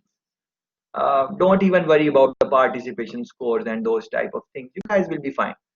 But think about this, pause for a moment. I know your lives are busy and everything, but reflect on these things, because just like Hedi said, she was surprised at how people would behave in business situations like that. You would see that in international trade, international business, people would have reached to the height of the positions, and they would have expanded their businesses, but they would still have these type of problems, these type of issues.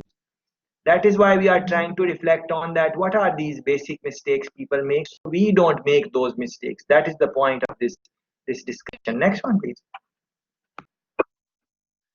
I remember something because of the other one.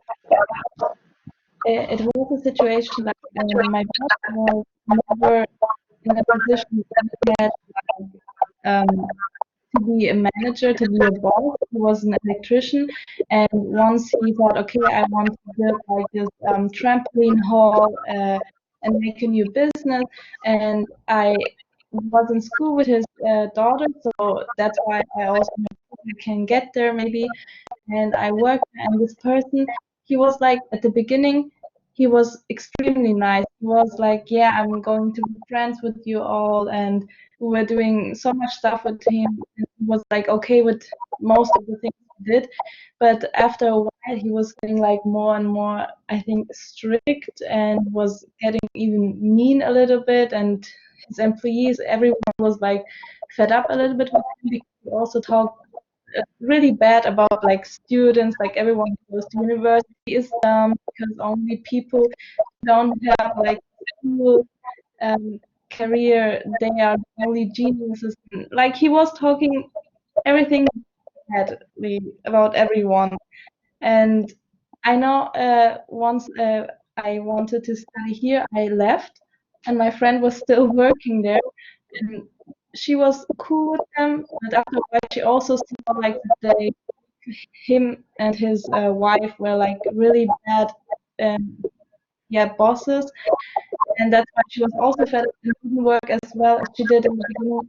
And they were asking her like if she was hanging around with me and maybe like bad influence, and I was like telling me that, and I was like, why do they think that I'm bad influence just because you don't want to work for them anymore like that, because they are the bad bosses? But he couldn't see it, and they didn't have any experience with that because he was an electrician before that.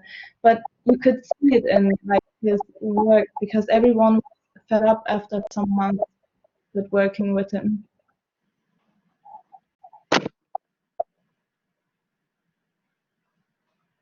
Yes, next one, please, Alex.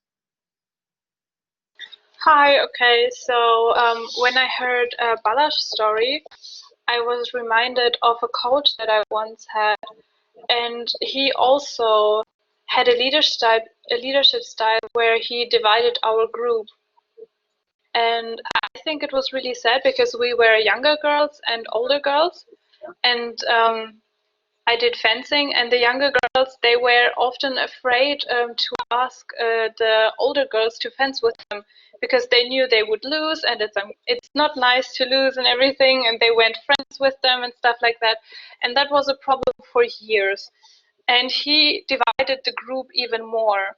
And I think the saddest part about all of this is that many young girls left during him being a coach, and it's not necessarily his fault to 100%, but I definitely think he played a big role in it. And I think his leadership style also wasn't very honest, because he preached things that he didn't, where he didn't set a good example. And I really think that's one of the worst leaders I ever had. Very, Very interesting. Thanks for this example, Alex. And think about this. Leading by example. Don't just say the thing. Don't just preach. Do it also, so other people can look at. Very good, very good. So take your pointers from these things which our friends has very nicely shared with us. The mistakes they saw in leaders. Try to see that you avoid those mistakes as you go into the realm of international trade, international business, or generally in any type of situation. Decision making, I think that is something which links with this, that quality decision making. If you want to make good decisions, you want to minimize your mistakes. So these type of basic things, you would be surprised that companies leaders are making these. But I just want to remind you at this point that please look into the literature, the examples on followership, that how to give proper middle management, how to follow the leader, what are the things you should do to support the leader. That are also some that they are, because before you are going to become a leader, you are going to become a follower. Uh, you won't become the leader on day one unless unless some miracle happens, or it is a family business where someone just puts you on the seat. You guys know what happens in those situations. If you are not groomed and you are not ready for the position, you are going to sabotage the business and so on. So for this, please reflect on this. What are some of the mistakes leaders make, why leaders make such mistakes, and what can we do to minimize such mistakes in our leadership roles. Reflect on this based on the pointers our friends have mentioned. I have selected this video for you guys, the biggest mistakes a leader can make, from Harvard Business. Top professors are going to talk about mistakes. It's a short clip, like 10 minutes. Generally, I showcase this clip and then I have a discussion, but because of the format, online format, I did not do that. So you need to watch this clip, please, if you can. What are the type of mistakes you make? You need to ask this question to yourself. Personally speaking, Demidov shared his journey with us. Thanks, Demidov, again for that. But all of us need to do that in our headspace. We need to reflect that, and don't try to defend yourself all the time. Please, that is how will we improve. If there is always room for self improvement. So always try to look deeply and try to find out that there must be something which we also do wrong. And these leaders, we were sharing these examples that they did this. Yes, I agree, they must have done that. But what did we do? Maybe we also did something which provoked them, and they behaved the way they did, because that law of Newton, every action has an equal and opposite reaction. So we are trying to bring in physics also in our discussion. So think about that and link it with previous discussions, especially the first one, ability to generate good ideas, working on them without making unnecessary mistakes, make us a good international business manager. Think about these things, ethical issues, and I've included something on trust. Think about that. Have you heard that there are some companies who have vice presidents who manage trust? Yeah. So you know that there are managers and presidents and VPs for accounting, for finance, for marketing, for all these type of things. But do you know that there are companies where they have managers, they have vice presidents who manage trust? They are called manager of trust, vice president of trust, and so on. So I have selected a company for you. You can look into one is Twitter. You must be familiar with the company, so I have added this connection. You can look this up. Uh, and every now and then, as we are talking about mistakes and so on, every now and then we would have to say sorry. We would have to apologize for our mistakes. So that is again one factor which I think is missing from the undergraduate syllabus, generally speaking, in most of the countries. So do they teach how to say sorry, how to apologize, those type of things? So that is also, you need to reflect on that in your own time. I've added some examples. Topic of apology, how to say you are sorry. This is from Toyota US operations. You can look this example and reflect on that, how they are, what was the issue, what were the problems. All the information is available on internet. Just run some Google searches and try to identify what. Or you can look into your own type of examples, the companies you like. I like Toyota, so I included them. What should be the anatomy of an apology when you are going to say you're sorry or apologize? And you will have to. In international business, you will make blunders, you will make mistakes knowingly or unknowingly. Many times you would not know what would be the reaction of what you did. So you would have to apologize every now and then. So if you will have to, then what is the right way? What is the best way? Read the press releases of various type of apologies published by different companies. All different companies do that. Things happen, and then they have to come out and they have to say that, oh, this is by mistake. We did not mean it. These are the steps which we are taking to minimize the chance of reoccurrence, and so on and so forth. So please look into those type of things. I think they are important for you. And reflect on decision making. Reflect on your own decision making, personally speaking, your own decision making. Reflect on it, that when did you made the right decisions in your life, and what was going on, what helped you, what enabled you to make those right decisions, what led you to make the right choices, and vice versa. When in life you made any wrong moves, wrong choices, wrong decisions, reflect on that. Why did you do that? What was the reason? What could you do differently? Is it the guidance which you got was from the wrong people? Sometimes that can happen. You are taking guidance from people who love you, who are very close, who really care for you, but maybe they are not subject matter expert. They don't have any expertise or experience in the domain of decision making where you are asking their help. So think about that.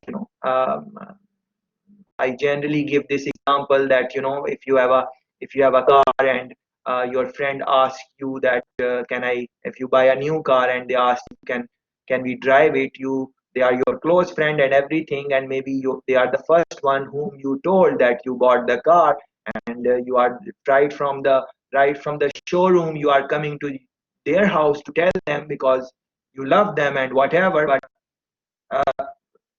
you will only let them drive the car if they know how to drive. They can be your best friend. If they don't know how to drive, how can you give your car to them? And if you will give the car, you will have to deal with the consequences. Anything can happen. So same way in decision making, who are the people you are consulting with? They can be your best friends, they can be your inspirations and everything, but do they really know about that area which you are going to seek help in? That is, sometimes we make that mistake in our life in decision making. So think about this, why and when you make good and bad decisions, and reflect on that. I have selected these excellent clips which you should watch in your own time. Why we make bad decisions, by Dan Gilbert. He's expert in this area. So please listen to him. Listen to he's talking about psychology of your future self. You are going to learn a lot in a short period of time. I think both of them are 10 minutes each, like in 15 to 20 minutes. And then you have to reflect with your own experiences. Don't just take anything what other people say. If I say something, don't take it. It is not the final word. If our colleagues say something in the conversation, you don't have to take it. Those are not the final words. These are just pointers to think about. And then you can read on it and watch clips, and the material is there on the website. You can engage with that material in your own time. And then eventually you want to bring your own conclusions to that what is the right way to negotiation, what is the right way of decision making. There is no one way of this. If there were, then all of us could read that book on decision making and then make all the decisions which are right and become successful and all of that. That there is no book like that. So we have to learn from our past experiences, as one of the friends was saying. You look back in the past, see what is happening, and same times you have to look ahead in the future. Because of the nature of business, the world is being disrupted by various things. Internet has disrupted. Look at this. Internet has enabled us to meet. I am in Jamaica, you are in Germany, and maybe some of you are in other countries, and see, all the dynamics has changed. Think how international trade expands nowadays. Back in the day, it was step-by-step process, as I explained you in the beginning when we started on the first day. But nowadays, think about it. You have some idea, you make a website, put your idea, put your product, put your service on that, and pitch it to the right people at the right price in the right time. And if it has potential, people will come, and they are going to start buying your product, your service, and from there you never know where it is going to reach. So think about these things in your own time. Very nice clips. I have also added some examples. This one is very nice example about you should watch it and you should reflect on it. I've made some posting, I've written few things. Read it, watch it, reflect on it, try to make linkages, and over a period of time try to learn from what we have been saying. I want to talk a little bit about national differences, in various areas. And if you reflect on our previous discussions from from globalization and other things which we have been talking about, you have to be mindful of national differences of various things. For example, politics, how the politics is of that country. Is it a dictatorship? Is it a democracy? Is it military rule? What type of leadership is there? And you would look this in the other part of the module also, market analysis and those type of things. Because when you are going to go in international trade, you have to look at the political situation of the country. How do they deal with various issues politically? Economic situation of the country, you need to reflect on that. What is the GDP of the country? What is the exchange rate? How stable is the economy? These things which you read and study in basic economics course, that you want to reflect on. In this legal requirements, a couple of friends gave excellent examples. For example, Leila was talking about different type of taxes, regulations in the same country. She was talking about Brazil, but two different cities and different type of taxes and stuff, legal requirements different. One friend was talking about gifts today, gift giving, different laws, different regulations governing in different companies, in different countries, in different regions, different styles. So you have to think about that technological system. There is a so yes, internet is disrupting and all of those things. Yes, very true. But the pace of the spread of technology is very different in different countries, especially when we are going to talk about global market, international market. You know that in different countries the pace is different. Even within Europe, you can see that different countries have different pace. Some are more advanced, some are not as yet. So reflect on this. So these type of differences, just like you are giving examples for negotiation, just like you are giving example for corporate social responsibility, sustainability, culture, just like that in your own mind, you reflect on these things which I mentioned a while ago, and try to understand what is happening in a better detail if possible. I have given some postings for you guys to reflect again in your own time. Read them, absorb them, try to think, try to make connections in the international markets. Political economy, for example. What is political economy? If I ask you, what is political economy? So in simple words, of course, you are going to read the definitions and try to understand in a better way, but in a layman's term, political economy, the linkage between the politics of a country to the economy of the country, and vice versa. How the economy is impacted because of the political situation or the leadership style, as you guys mentioned a while ago, that leadership style matters. So think about that. The relationship between the politics and economy, that is political economy, yeah, and vice versa. Both ways it can go. And then you can link it with that politics and legal requirements. Different countries would have different. You would have to think about that. If you are interested, I have added the case of Jamaica, maybe you are not very much familiar with this case. That is why I added that. CARICOM is the regional integration, just like you have European Union. We have regional integration of CARICOM. So I have added something. You don't have to read that. If you are interested, you can look that up and so on. Most importantly, reflect in your own, wherever you come from. You come from different countries where maybe different type of leaders are there, different type of political situation is there. Our friend from Demidov coming from Russia, that is a different style of leadership. Some friends are coming from China and those type of countries, different style. Some people are more exposed to the democratic style of leadership and so on. Like European countries, US, and so on and so forth. So reflect on this. No system is perfect. Every system has some positives and negatives. So if you are coming from a more democratic country, don't look down to countries like the style of China or style of Russia or style of any other country. So they have, because that style works in their culture, in their, my God, I think you guys cannot hear me now. No, we can hear you, it's fine. We can hear you, it's fine.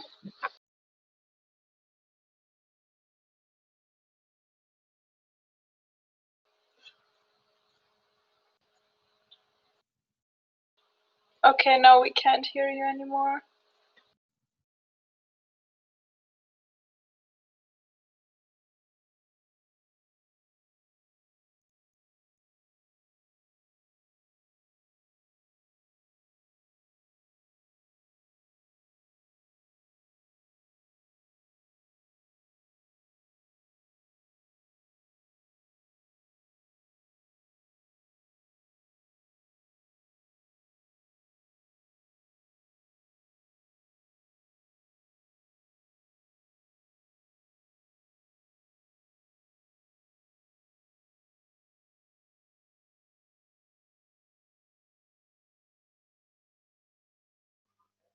I would like to comment on the point that you mentioned, that no system is perfect, and actually you told don't look down on the other countries like China and Russia.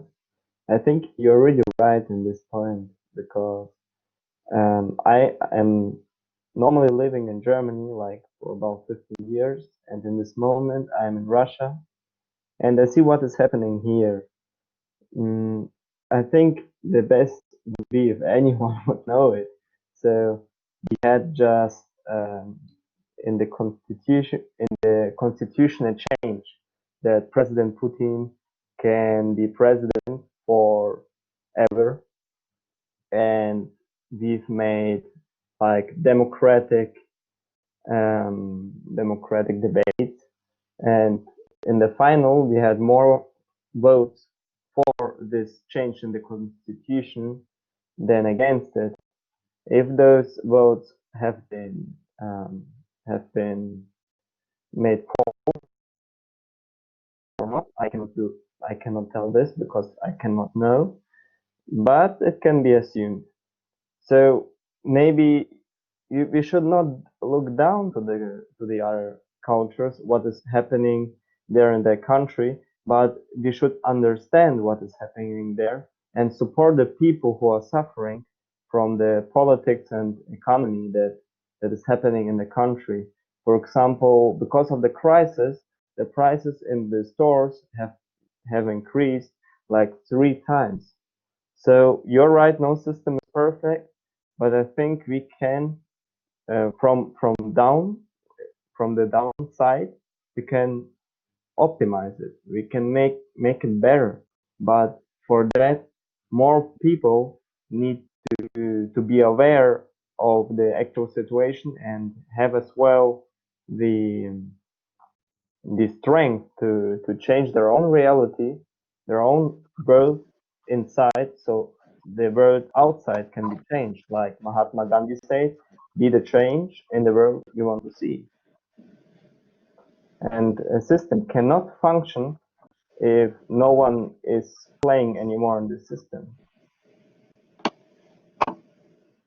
Excellent, excellent. Thanks for covering for me, Demidov. I really appreciate it. Very good points. Please make note of these points which Demidov mentioned. For example, he mentioned that don't look down on any system or culture or whatever.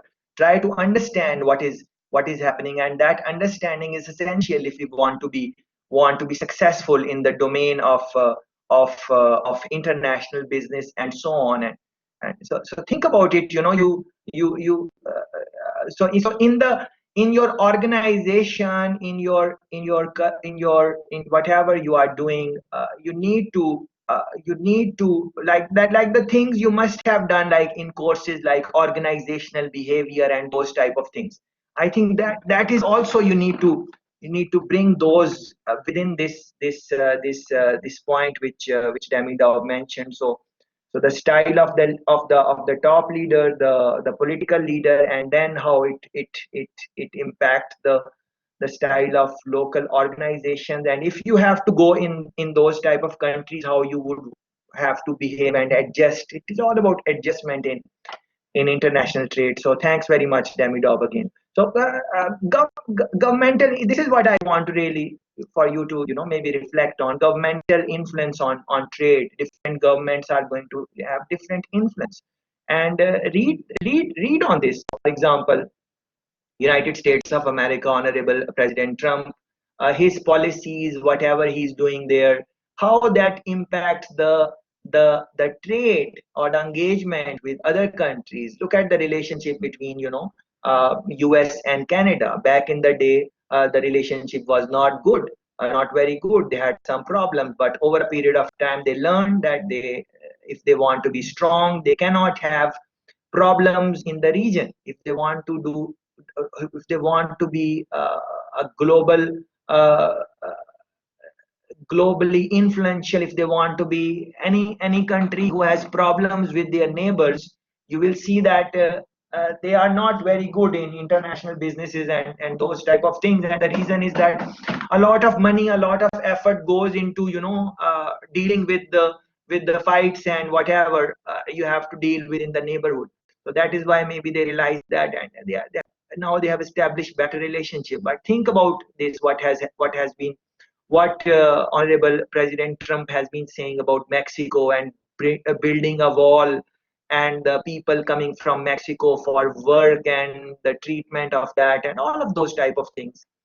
The restriction of movement, even for some countries, it can be a challenge to get a visit visa for United States of America if you are coming from some certain countries, if you are coming from certain background, certain race. For example, if you are coming from a Muslim background, it can be challenge and those type of things. So reflect on these type of things, even in your own, European Union. If you want to reflect on that, think about the leadership style of different countries and how it influences on various policies which they would have to welcome or not to welcome a lot of international businesses to come in their country and make investments and so on. You can look at some of the rankings. For example, ease of doing rankings. Just run a Google search. Ease of doing rankings. You will see that there are some indicators which are seen, which international businesses look at before they venture into any international market. How easy it is to start a business in that country. So how is the political situation? How is the economic situation? These things which I was talking a while ago, they look at all these things. If some problem comes, how easy it is to solve it. The bribe, is it that you will have to bribe, or is it that the systems and procedures are very well kept and things happen more easily? How welcoming is the culture of the country? The local people, are they open to foreigners as coming in their country and doing the business and so on? Some countries are not very welcoming to foreigners. You can reflect on how did EU this problem of Brexit, which we might talk briefly later on in some session. how that problem started. Somewhere people in United Kingdom, England, they felt that there are too many people coming from other countries and taking the jobs which are their right, and they don't want that. So they said they voted to exit from the EU. And this is something which the political leadership at that time did not realize. They did not think that that would happen. But regular people, the masses, they think differently, and the political people have to think differently. And you can relate all of this with the example which Demidov was trying to explain us about Honorable Putin and his style and Russia and all of those things. Please think about this. I have posted some examples here. You can look them up in your own time. For example, Germany Germany bans email after work hours. Yeah, so you might be aware of this type of policy that out of hours working banned by German labor ministry. So, but in some kind of majority of the countries in the world, there is no law like this. You can email the time you want, and the other person will reply the time they want. No problem in that. And on this note, you guys can email me whenever you want. I have no restriction like that. And expect the reply from me anytime because of the time difference and how I'm going to respond to them. So but think about this. If you are coming from a culture where you expect your worker to be on the call 24/7 and reply to you right away, and majority of the countries are like that, how you are going to be successful in a country where these type of laws are there? You can be successful, but you just have to be mindful of these laws which are there. France, for example, I have given you this example, right to disconnect. So there is a right that after certain hours you can just disconnect yourself from all digital devices, and you don't have to take calls from the office or work related calls and so on. From a viewpoint of a worker, of an employee, these ideas, these laws might and should sound very good, but from the point of view of the boss, these are not very exciting ideas, because boss wants their employees to be available when they want to talk with them. Especially the nature of international trade is very demanding, and you have to be available. You have to make decisions right away. You are dealing with competition. If you delay your decision, your competition might move before you. And in marketing, you have read about first mover advantage. Yeah, so think about those things. It's quite complex. So what I'm trying to say, in a classroom discussion, in a discussion like this, things are different. Just like we were talking about ethics, the discussion is very different. But the real game, the real practicality of international business, they are quite different. Look at this one, for example. Bolivia. Nothing against Bolivia. Bolivia is a wonderful, beautiful country. I love the country and the people of Bolivia with all my heart. But we are just trying to discuss some points. So for that I selected Bolivia. So Bolivian law allows self-employed children aged 10 to work. 10-year-old. Just take a moment and imagine someone who is 10-year-old. How do they look? Yeah, just take a moment to reflect on that. But this is the law of Bolivia. And now this might sound not good for you, not ethical, but if you will read the situation of Bolivia, if you try to understand the socio-economic, political things which are there, the lifestyle of the people, and what are the challenges the country has in terms of family and all of those type of things, you would understand that this law works fine for that country. And also look at, this is in the quotation, self-employed child. So you would, to really understand what this law is, you would have to read the details, what they really mean by self-employed child, and there are some restrictions. So if you are following those criteria, even if you are 10-year-old, you are allowed to work by law. So in majority of the countries in the world, even if I ask you guys if it is right or not, you are going to say that no, this is not right. The child it's just 10-year-old, and whatever. But these laws are different. Just like yesterday, Laila said that law is something else, and I love that point. Very good point that she said that she said it very openly. That is why I liked it. She was not like confused about it. She said that law is one thing, and sometimes the ethic is something else. So something by law can be right to do, but it might not be ethical, and vice versa. So think about that, and so for an international business which needs cheap labor, and they don't want to pay a lot, and the whatever they are trying to do is nothing complicated, and anyone can learn it, a basic thing. Uh, uh, they would why they would not want to open their production house in Bolivia or such countries, or India, for that argument. I'm coming from that part of the world. I'm from Pakistan, so those type of countries, India, Pakistan, Jamaica, countries who have not progressed so far yet. Uh, uh, even if they seem from outside, it may seem that a country like India has progressed and this and that, but there is the poverty level is too much, those issues are so much. So eventually maybe they are big power. I'm not trying to say that they are not. Of course they are. And with that note, try to reflect on the things which are happening in India, the China-India situation, the border tension, and involvement of America, and how all of this is going to impact international trade, because China and America and India, they are involved in a lot of international trade. Think about Russia. Our friend was talking about Honorable Putin a while ago.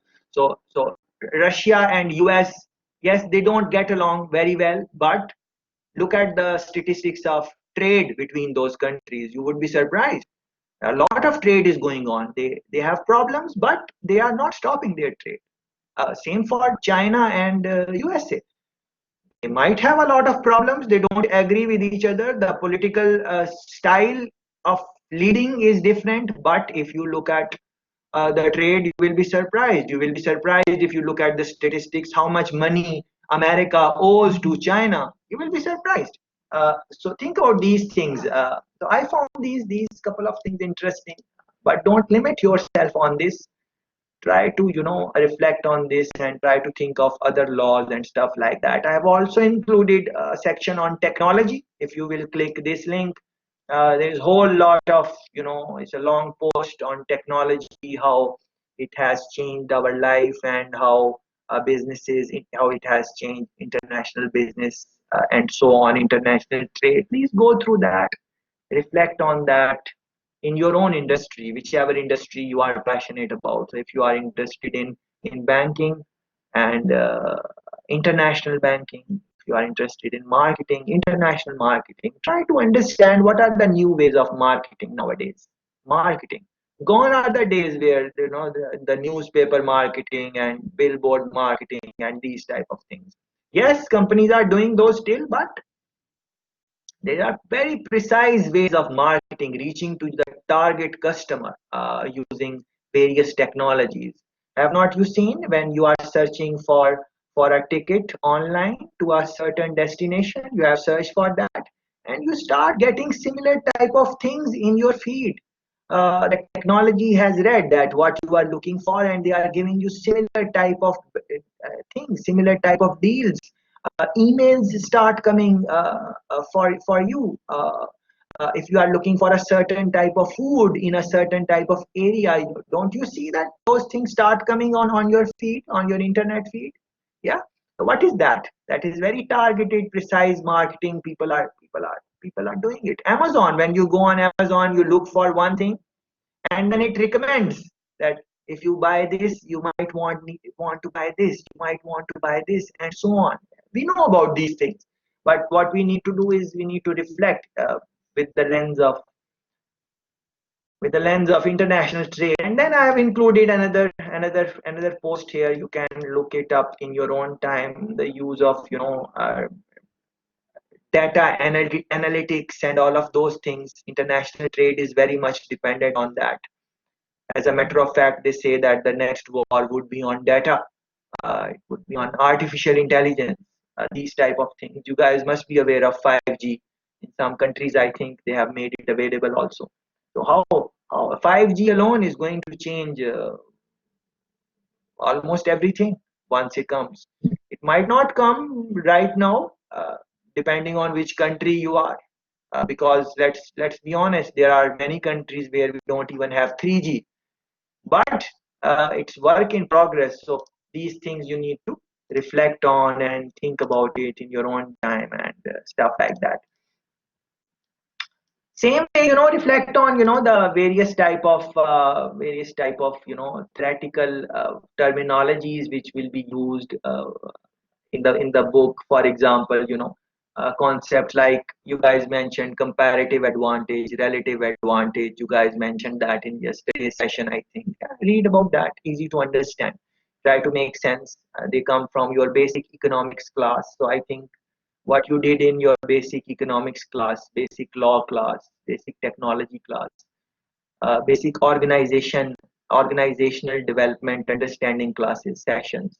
I think all of that information is useful to make sense of international trade, because in international trade you are combining all of that knowledge which you gain from different areas, HR, finance, accounts, all of those things, and then you are combining that together, and then you are going into international trade, international business. So we won't spend our valuable time on those things which you might have looked at in other things, but reflect on it. A political economy is the impact of politics on economy, where politics is laws, regulations, and customs made by politicians or governments, and economy is what and how you will produce and generate, etc. Keeping the laws and regulations or limitations of your location in your mind, all of those things you need to think about that. I've given some example. This is very interesting map. I have added this. Please go on it just for fun. This is, I'm linking it. So this one is very interesting. This funny world map shows what every country leads the world in. Yeah. So look into this, and in your own time you can play with it and stuff like that. These are very valuable comments, short clips by experts in the areas. I have very carefully selected these for you. These are for you to watch and reflect, please, in your own time. These are very short, 2 minute, 3 minute, short, precise comments, things to keep in mind in this, international trade theory and stuff like that, and the things which we have been discussing throughout our engagement from day one. So please watch these and reflect on this. So for example, the second one, the importance of face in China, face saving, face saving. I can link this with some of the examples you guys gave today and yesterday. So please do that. This one now, be proactive with your government relationship. Be proactive, not reactive, proactive, be proactive. So what we are trying to say that when some and we spoke about it in negotiation discussion, cross-cultural negotiation, be proactive with your government. So what we are trying to say here is that when there is any problem, any disagreement, any type of clash, yes, that is a clash, that is a problem, but also it is an opportunity to build the relationship. Because think about it, whenever if I and you have a problem, and I am able to, of course you would not be happy about that we have a problem. Yeah, I would not be happy. But if I am able to resolve that problem, yeah, and we come to some consensus, is not that an opportunity to build trust also? Is not that an opportunity to build better relationship also? What we are trying to say that yes, problems, and we avoid them and we don't like them, but problems are also an opportunity to build trust, build better relationship going forward. Because if you solve a problem in a nice way, in an amicable way, then people you somewhere you earn their respect, that yes, okay, this was the issue, yes, in the beginning, but we were able to resolve it. So that is important. And this one especially, what I said is coming from this clip. Problems with authorities can be an opportunity, and the guys are not just going to talk about the theory. Just like we engage in our conversation, we are always giving some example to really link the theory which is in the book with some practical hands-on example, because I think that is most important thing. They are also doing the same thing. So I have kept that in mind, that when you are listening to a clip, you get some example and you are able to link it with your own life also. So that is very important. I've given some example, Canadian example. I have given this. Click the link, look what the example is, and try to reflect on that. Communication, you guys mentioned communication couple of times, challenges in communication and so on. That is very important. Communication is very important. This audio I have selected, audio from HBR. Communicate better with your global team. Yeah, I think it is a must watch. And not for any exam or something. There is no exam for this course. You guys know, it's just you know what are the things you have to do. So there is not written exam, like there will be questions and you will be answering those type of things. So don't worry about that. These things are there for you to to improve your understanding of, and to be maybe more successful in international businesses, and even generally in life also. I think I've selected these companies. You guys mentioned Nestle yesterday, I think yesterday or day before, when we were talking about ethics. You guys mentioned Nestle. That is very big company, very nice company. These companies I want you to look at and reflect on. Unilever and Procter and Gamble. We would like to maybe briefly talk about these companies somewhere along the lines during the week. I just want to show you, Unilever, for example. Unilever. You might not be very much seeing the brand Unilever, but look at their products. See? Axe, CIF, Clear, Dove, Cornetto, Fair and Lovely, Lipton, Lifebuoy, Knorr, Magnum, Lux, and this is just page 1. You see that how many pages they have, more than 9 or something. So this tells you that how big is the company, billion-dollar US company, Unilever. Same goes for Procter and Gamble. You might not be very much seeing the brand P&G, but look at their brands.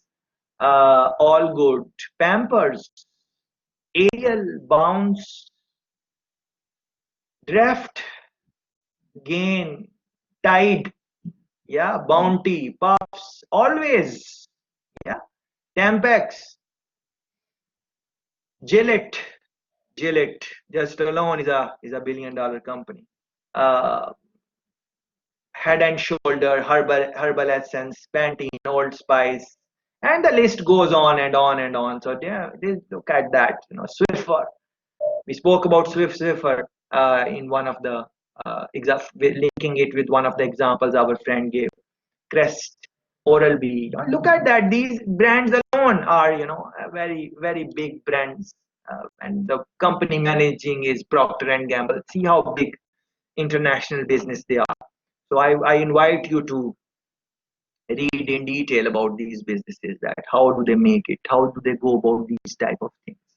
So if we are talking about corporate social responsibility, how do they do about that? If we are talking about any aspect in international trade, negotiation, decision making, how do they do about that? How do they market their products? What are the challenges they face in different markets? How do they solve them? And just a simple Google search is going to give you that. Mistakes, blunders, Procter and Gamble made. Mistakes, blunders, Nestle made. Or any company of your choice. Just like I said yesterday, I think, or the day before, that no matter which company you are passionate about, no matter which company you like, no matter which leader you like, all of them have made some mistakes and so on. So when you guys make any mistake, or I make any mistake, or any blunder, we don't necessarily have to worry about that. It is just that you learn from your experience over there, and then you try to improve that. That is the essence, that is the basic which you want to really think about. Please reflect on that. Then I have included some examples about apology. This is we spoke about it a while ago also, but reflect on this. I've given you this example. You must be aware of this company, Barilla. Something happened there, and the boss had to come out and he had to apologize for something which maybe is ethically right. It was some comments against gays, lesbians, and so on. So ethically, what he said was maybe right. Was right. I believe it was right. Ethically speaking, personally speaking, in my own capacity, I do not appreciate gays and lesbians. That is my personal point of view. You guys can have your own point of view on that. So in personal capacity, we can have any point of view we want. But in international trade, whatever our point of view is, we need to think about that. What would be the impact of that on our consumers? So I don't appreciate gays and lesbians, but if I am selling an international product, and I realize that my consumer, a lot of people who are going to buy or use my product, they are of that community. Then if I make any comment against them, they are going to not buy my product. So I can go ahead and make the comment whatever I want, but what I'm trying to say that there are going to be some consequences for that. That is what happened exactly in this case. The guy coming from traditional background, he is not supportive of LGBT, and he said that openly, and he said, if I don't support that, if you are from that community, don't buy my products and whatever. He said that. And then what happened is that that community did not buy it, and it had direct impact on his sales and stuff like that. And then he had to come out and he had to say that he did not mean what he said. Yeah.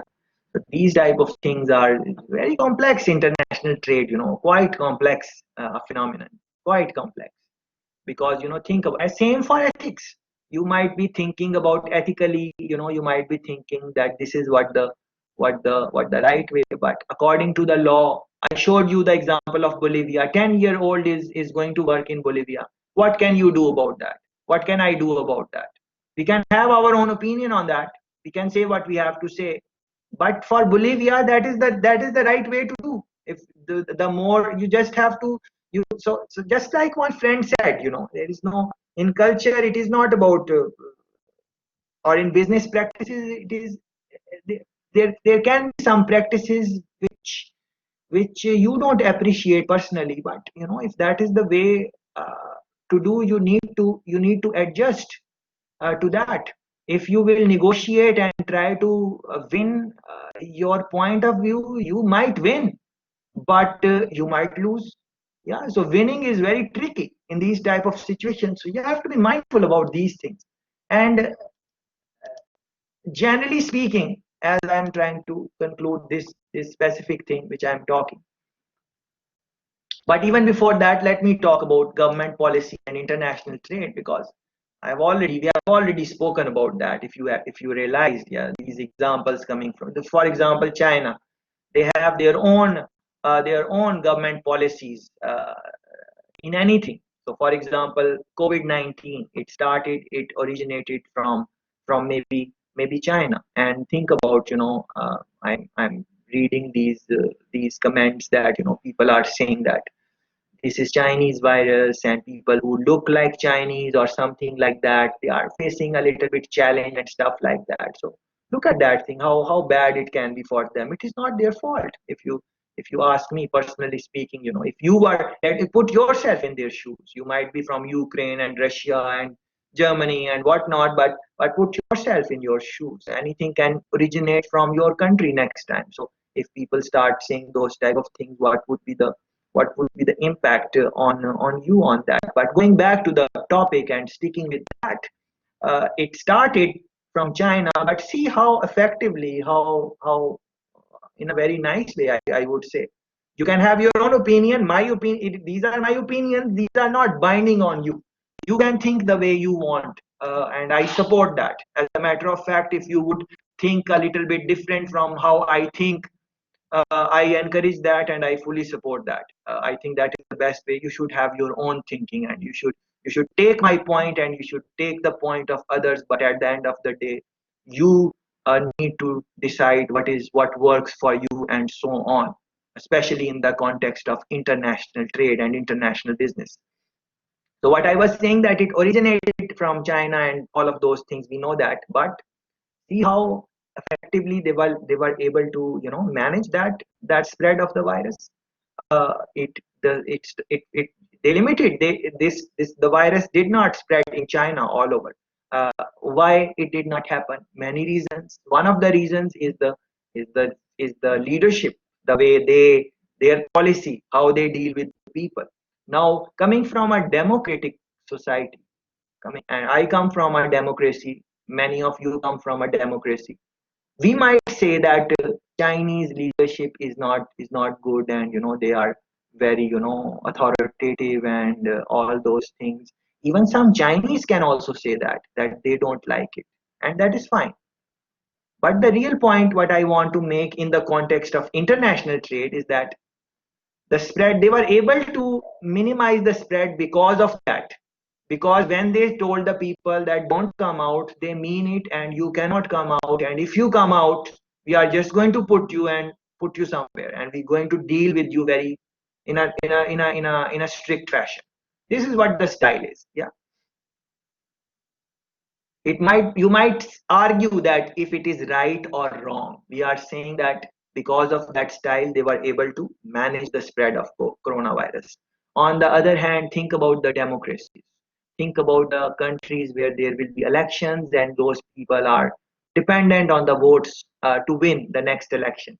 So how are they communicating? Initially, they were taking their time. They were, oh, please do this, and they only started taking more measures when the thing was already spread out a lot.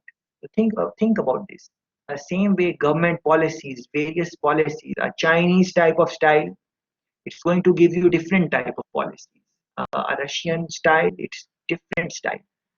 American style, a different westernized style. And other countries, you can think about that. So what I'm trying to say, that these government policies which governments make in international business, which companies from which country we can let them come in, what are some of the things they need to comply before they come in. All of those things you need to keep in mind as you reflect on the topic of international trade and so on. Lastly speaking, I would want to touch on the concept of foreign direct investments, if I can do that. Yes.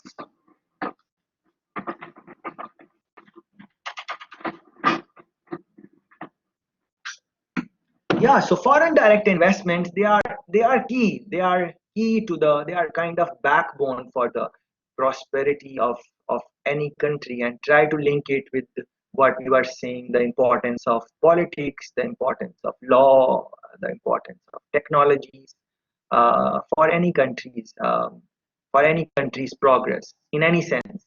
These things are very important. So if a country want to prosper, they want to encourage a lot of investments from other countries. Why someone is going to want to come in your country? Of course, they should see some advantages in coming to your country. You must be giving them some incentives to come. Maybe you are giving them less tax. Maybe you are giving them some other, some subsidy or something like that. You are trying to give it to them. Maybe in your country, you are offering that international business a very good supply chain, in the sense that the infrastructure is there, technology is advanced. Maybe you are giving the international business which is going to do FDI in your country. Maybe you are giving them skilled labor. Maybe you are giving them overall better laws. Maybe you are giving them an environment which is less corrupt. less bribe, those type of things. Maybe you are giving them automated system where they don't have to go and wait in long lines, and most of the things can be done online and stuff like that. So all of these things, so countries do these things, they try to improve the atmosphere of the country. I spoke about ease of doing business ranking a while ago. I think that is important. You should look it up and try to make sense of that. These things countries do, and the more they can do this, the more is the chance that an international business is going to go in that country. And one of the ways they would go is doing the foreign direct investment. Of course, there are many different shapes, different forms of that. Please run Google search of some terminologies which are linked with FDI. For example, uh, brown brownfield investment. Try to understand what is brownfield investment.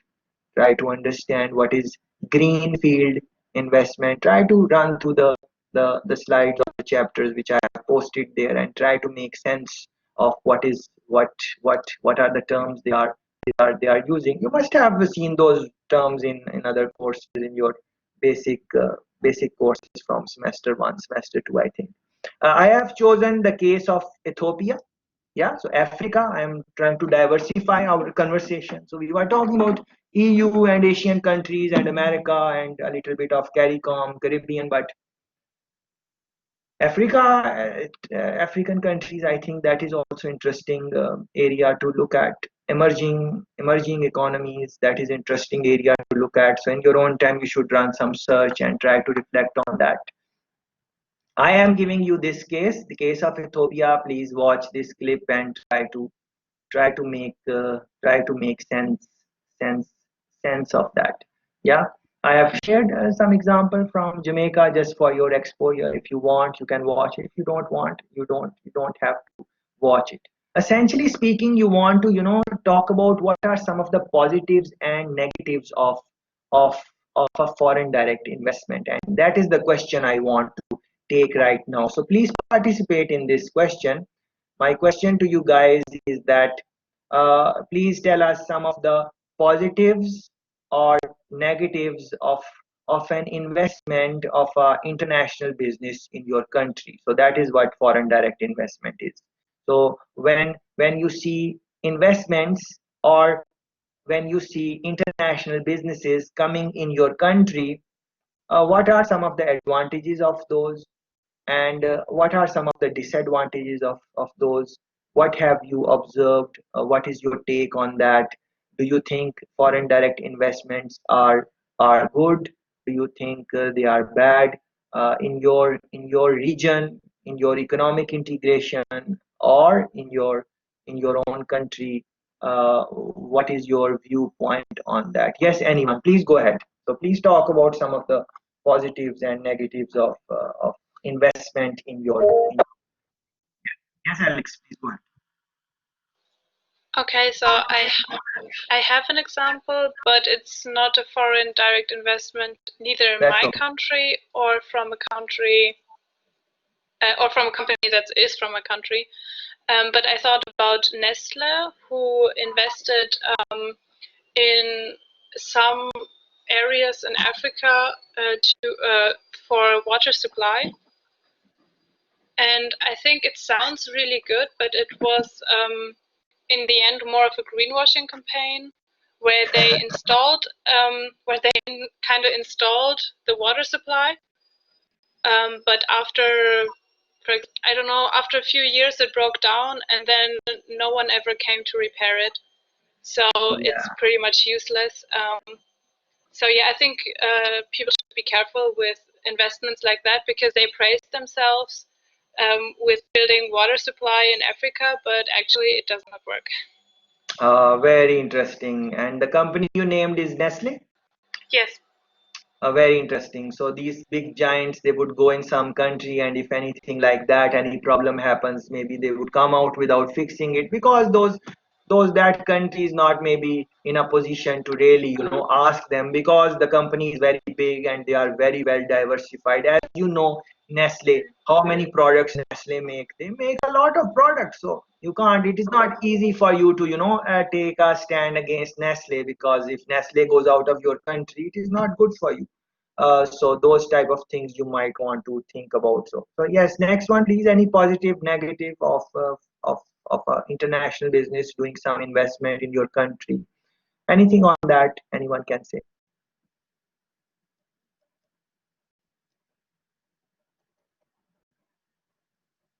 Okay, so when some international business comes in your country, there can be many advantages for that. For example, they are going to bring in their expertise when they are coming into your country, so you need to think about that. They will be giving you employment, so maybe your people are going to gain employment, some work they are going to get. So maybe that is one. It might be a case where technology is being transferred. So when they are coming, they are bringing in technology, latest technology, and so on and so forth. And these are some of the things, some positives you can reflect on that. Same way, there are many negatives of foreign direct investment in your country. For example, if a competition comes in, like Procter & Gamble, Unilever, Nestle, these type of big companies, and there is a local manufacturer who is trying to make similar type of product, a local small entrepreneur or business person who is trying to make similar type of product.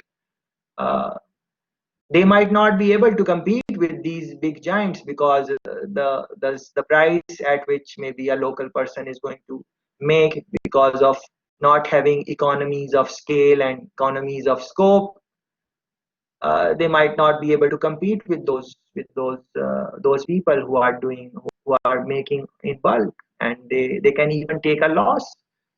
So what would happen to the small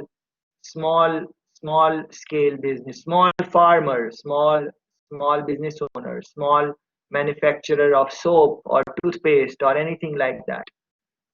They won't be able to compete in the market unless government policy helps them to in some way. So for example, no tax for local people for the first 3 years, first 5 years. You don't have to pay us tax. Just focus on your work. And by the way, we will also support your business. We will give you some money on easy loans, so you can start off. In the beginning, we know that small business is going to be a little bit challenging, so we are going to that support environment. Again, it is linked with government policy. So some countries do that. So what happens that the small growers, small scale business people, small producers, small manufacturers, they try to save them in one way or another. So what that do? So the local economy has a chance.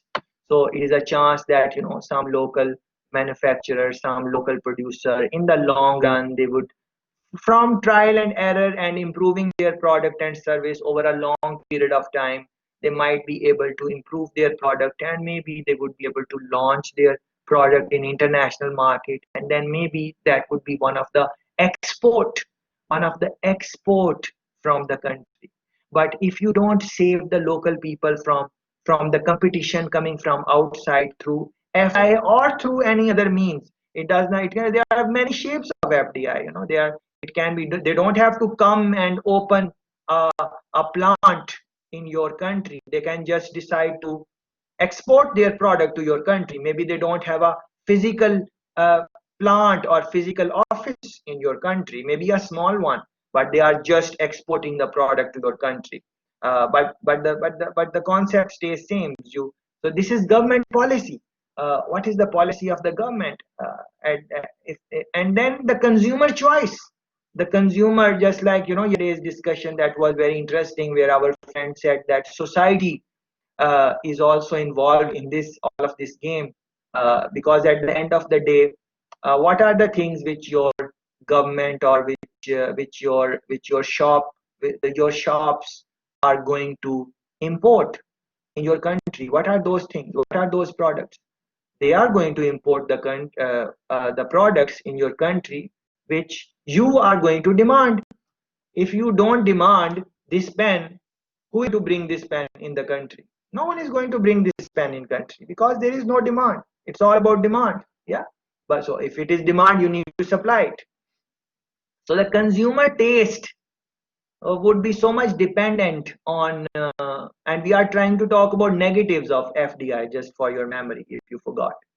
So if the consumer is going to demand what the international market or international business has to offer, then how the local manufacturer is going to grow. These are big challenges from the angle of government, how they are going to deal with international businesses. Same for you guys. If you want to go in the new country and launch your business as an international business, of course, in a new environment, you would want to know that what are the facilities which are given to the local manufacturer or producer which are not given to you. Yeah. So as an international business, when Nestle is going to go in a new country, or for that matter, for that conversation, you can think about any product or any service. More or less, it is the same. It is the same principle. So any international business, when they are going to go in a foreign country, they want to know that yes, we understand what are the laws and regulation for us because we are coming from a foreign country, but we have this competition in your country. These are the local people against whom we will compete. Our products are going to sell against these competition. We are making chocolates, your local people are making chocolates. In top, all the chocolates would be there. Yeah. So it's all, at the end it is about price. Of course, quality and other things also, but price is the thing on which most of the people are going to decide their purchase on at the end of the day. So they would want to know, as international business, international trade, that what is the easiness, what is the flexibility in different regulation, different laws you are giving to the local people. So you would have to, of course, tell that these are the, this is how we are going to save our local economy, and then the international business would be negotiating with you that, well, you need to give us that if you want us to come. When we are coming, we are bringing our technology, we are bringing our experience, we are going to give you jobs. The reputation of your country will improve because we are very big company. So other companies would also start coming after us, because if one international brand goes in some country and they are well received, it is a motivation for other type of international businesses also to go in that country, because it is a test case for them that yes, these companies went there, they were successful, we should also go because that company is welcoming, and so on. So this is the pressure in which the political leadership has to deal with. This is the pressure.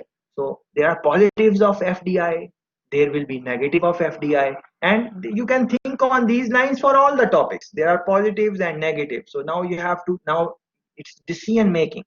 How you are going to make your decision, how you are going to avoid the mistakes which are generally made in this type of situation. Those are the things which I think you should reflect on after going through the postings and after reading your book chapters, if you read those, if you read books or not. It depends on you, but I think the way we discuss and you guys give examples, I think even if you reflect on those, I think that is good enough. Looking at the short duration we have. So please think about these things and reflect on that. Yes. So let me share the. Yes, so this is what I was talking about, positives and negatives of FDI and role of government and example. You can watch this clip and think about it. Of course, there are more positives, more negatives. And yes, this point was coming in my mind, that all these issues and then the style of the government. So all these issues would be faced by Honorable Putin. All these issues will be faced by Honorable Trump. all these issues would be faced by our Chinese presidents, prime minister, whoever is the key people. But now it depends, the leadership, the type of government. So Honorable Putin is maybe he does not has to ask other people. Well, he has to ask, of course, but maybe not as much as in maybe in United States. He's answerable to maybe more people. Honorable Putin is also answerable to people, but in a different way. Chinese top officials are also answerable to people, but in a different way. So it gives them a little bit of a leverage over there, that they can make the decisions in a faster way and in a different way. No style is better, no style is worse. It depends on the situation of the country, situation of the people, and the past, how they have been doing, and from there they can decide what they want to do. This concept is interesting concept. I added that in the conversation: global value chains, global supply chains.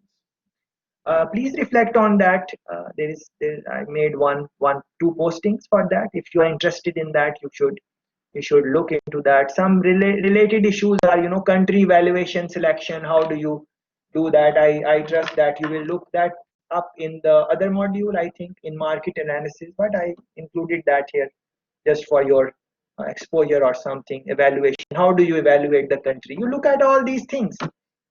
What is the language spoken? What is the culture like? How do they negotiate? How do they make decisions? What type of laws are there? What type of regulations are there? What type of government is there? How good is the infrastructure in terms of all matters of supply chain management? You look at those things. How is the competition? All these things you look at, and then you decide if you want to go in that country. Plus, you need to look at that how friendly that country is to your type of doing business. Are they going to welcome you or not? Because all the things can be working for you, but then you realize that the people generally are not welcoming to your color or your race or your ethnicity. Now all of these are kind of controversial things, like we talk that equality, and there should be no stereotype, and everyone is same, and black and white all are same, and blonde and black hair all are same, and all of us are human beings. You are seeing this movement, Black Lives Matter. All of that is good. They are very good for reading purposes and classroom discussions and conversations, and I support that all of the people are equal, and you support that all of the people are equal. But the reality of the things are a little bit better. You know that, I know that prejudice is there by all different type of means. Stereotyping is there.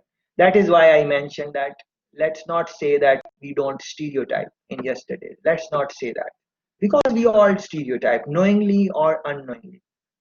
Let's use stereotyping in a good way, because then it's not a bad word. It is a very good word if we are using it to the advantage and the benefit of all the stakeholders. Yeah. So think about this. And finally, this one makes me remember that point which one of our friends mentioned in the last session. I think they mentioned about Coca-Cola and Coca-Cola's entry into the market of Israel, and the marketing campaign, I think, in which Coca-Cola would put names of people, generally speaking, on the bottle. Yeah, so this is we were talking about, and they were not able to they were not being inclusive for one ethnicity. We know that Israel, Palestine, there is a dispute over there also. So they were not able to do that for some reason, and then these things happen. So that is the reality of the world. Even a big company like Coca-Cola is going to go through those things. Even a big company like Nestle, you guys know how many blunders they make in terms of ethics. Yeah. So very good discussion. I thank you for all of the comments and those things. Please look into these things. Very interesting. Negotiations, decision making, political, economic, legal situations. read a little bit about definitions, different definitions in international trade. Try to think about your own government's policy. Is it favorable to bringing in FDIs, foreign direct investments, or it is not? How other countries which are prosperous, how they were able to do that. Singapore is a very good example. Singapore has developed tremendously in the last 40, 50 years, whatever the time they had. In the same time when other countries got independence, but they have not reached to the level where Singapore has reached. So there must be some government policies. They read their leadership, about their leadership, the sacrifices that country has made, and then of course the success is going to come at a cost. So yes, there is a cost. People are very busy there. It is very competitive in Singapore, but that is how the things are. With this, I am closing our official engagement. Thank you very much, and that is it, I think.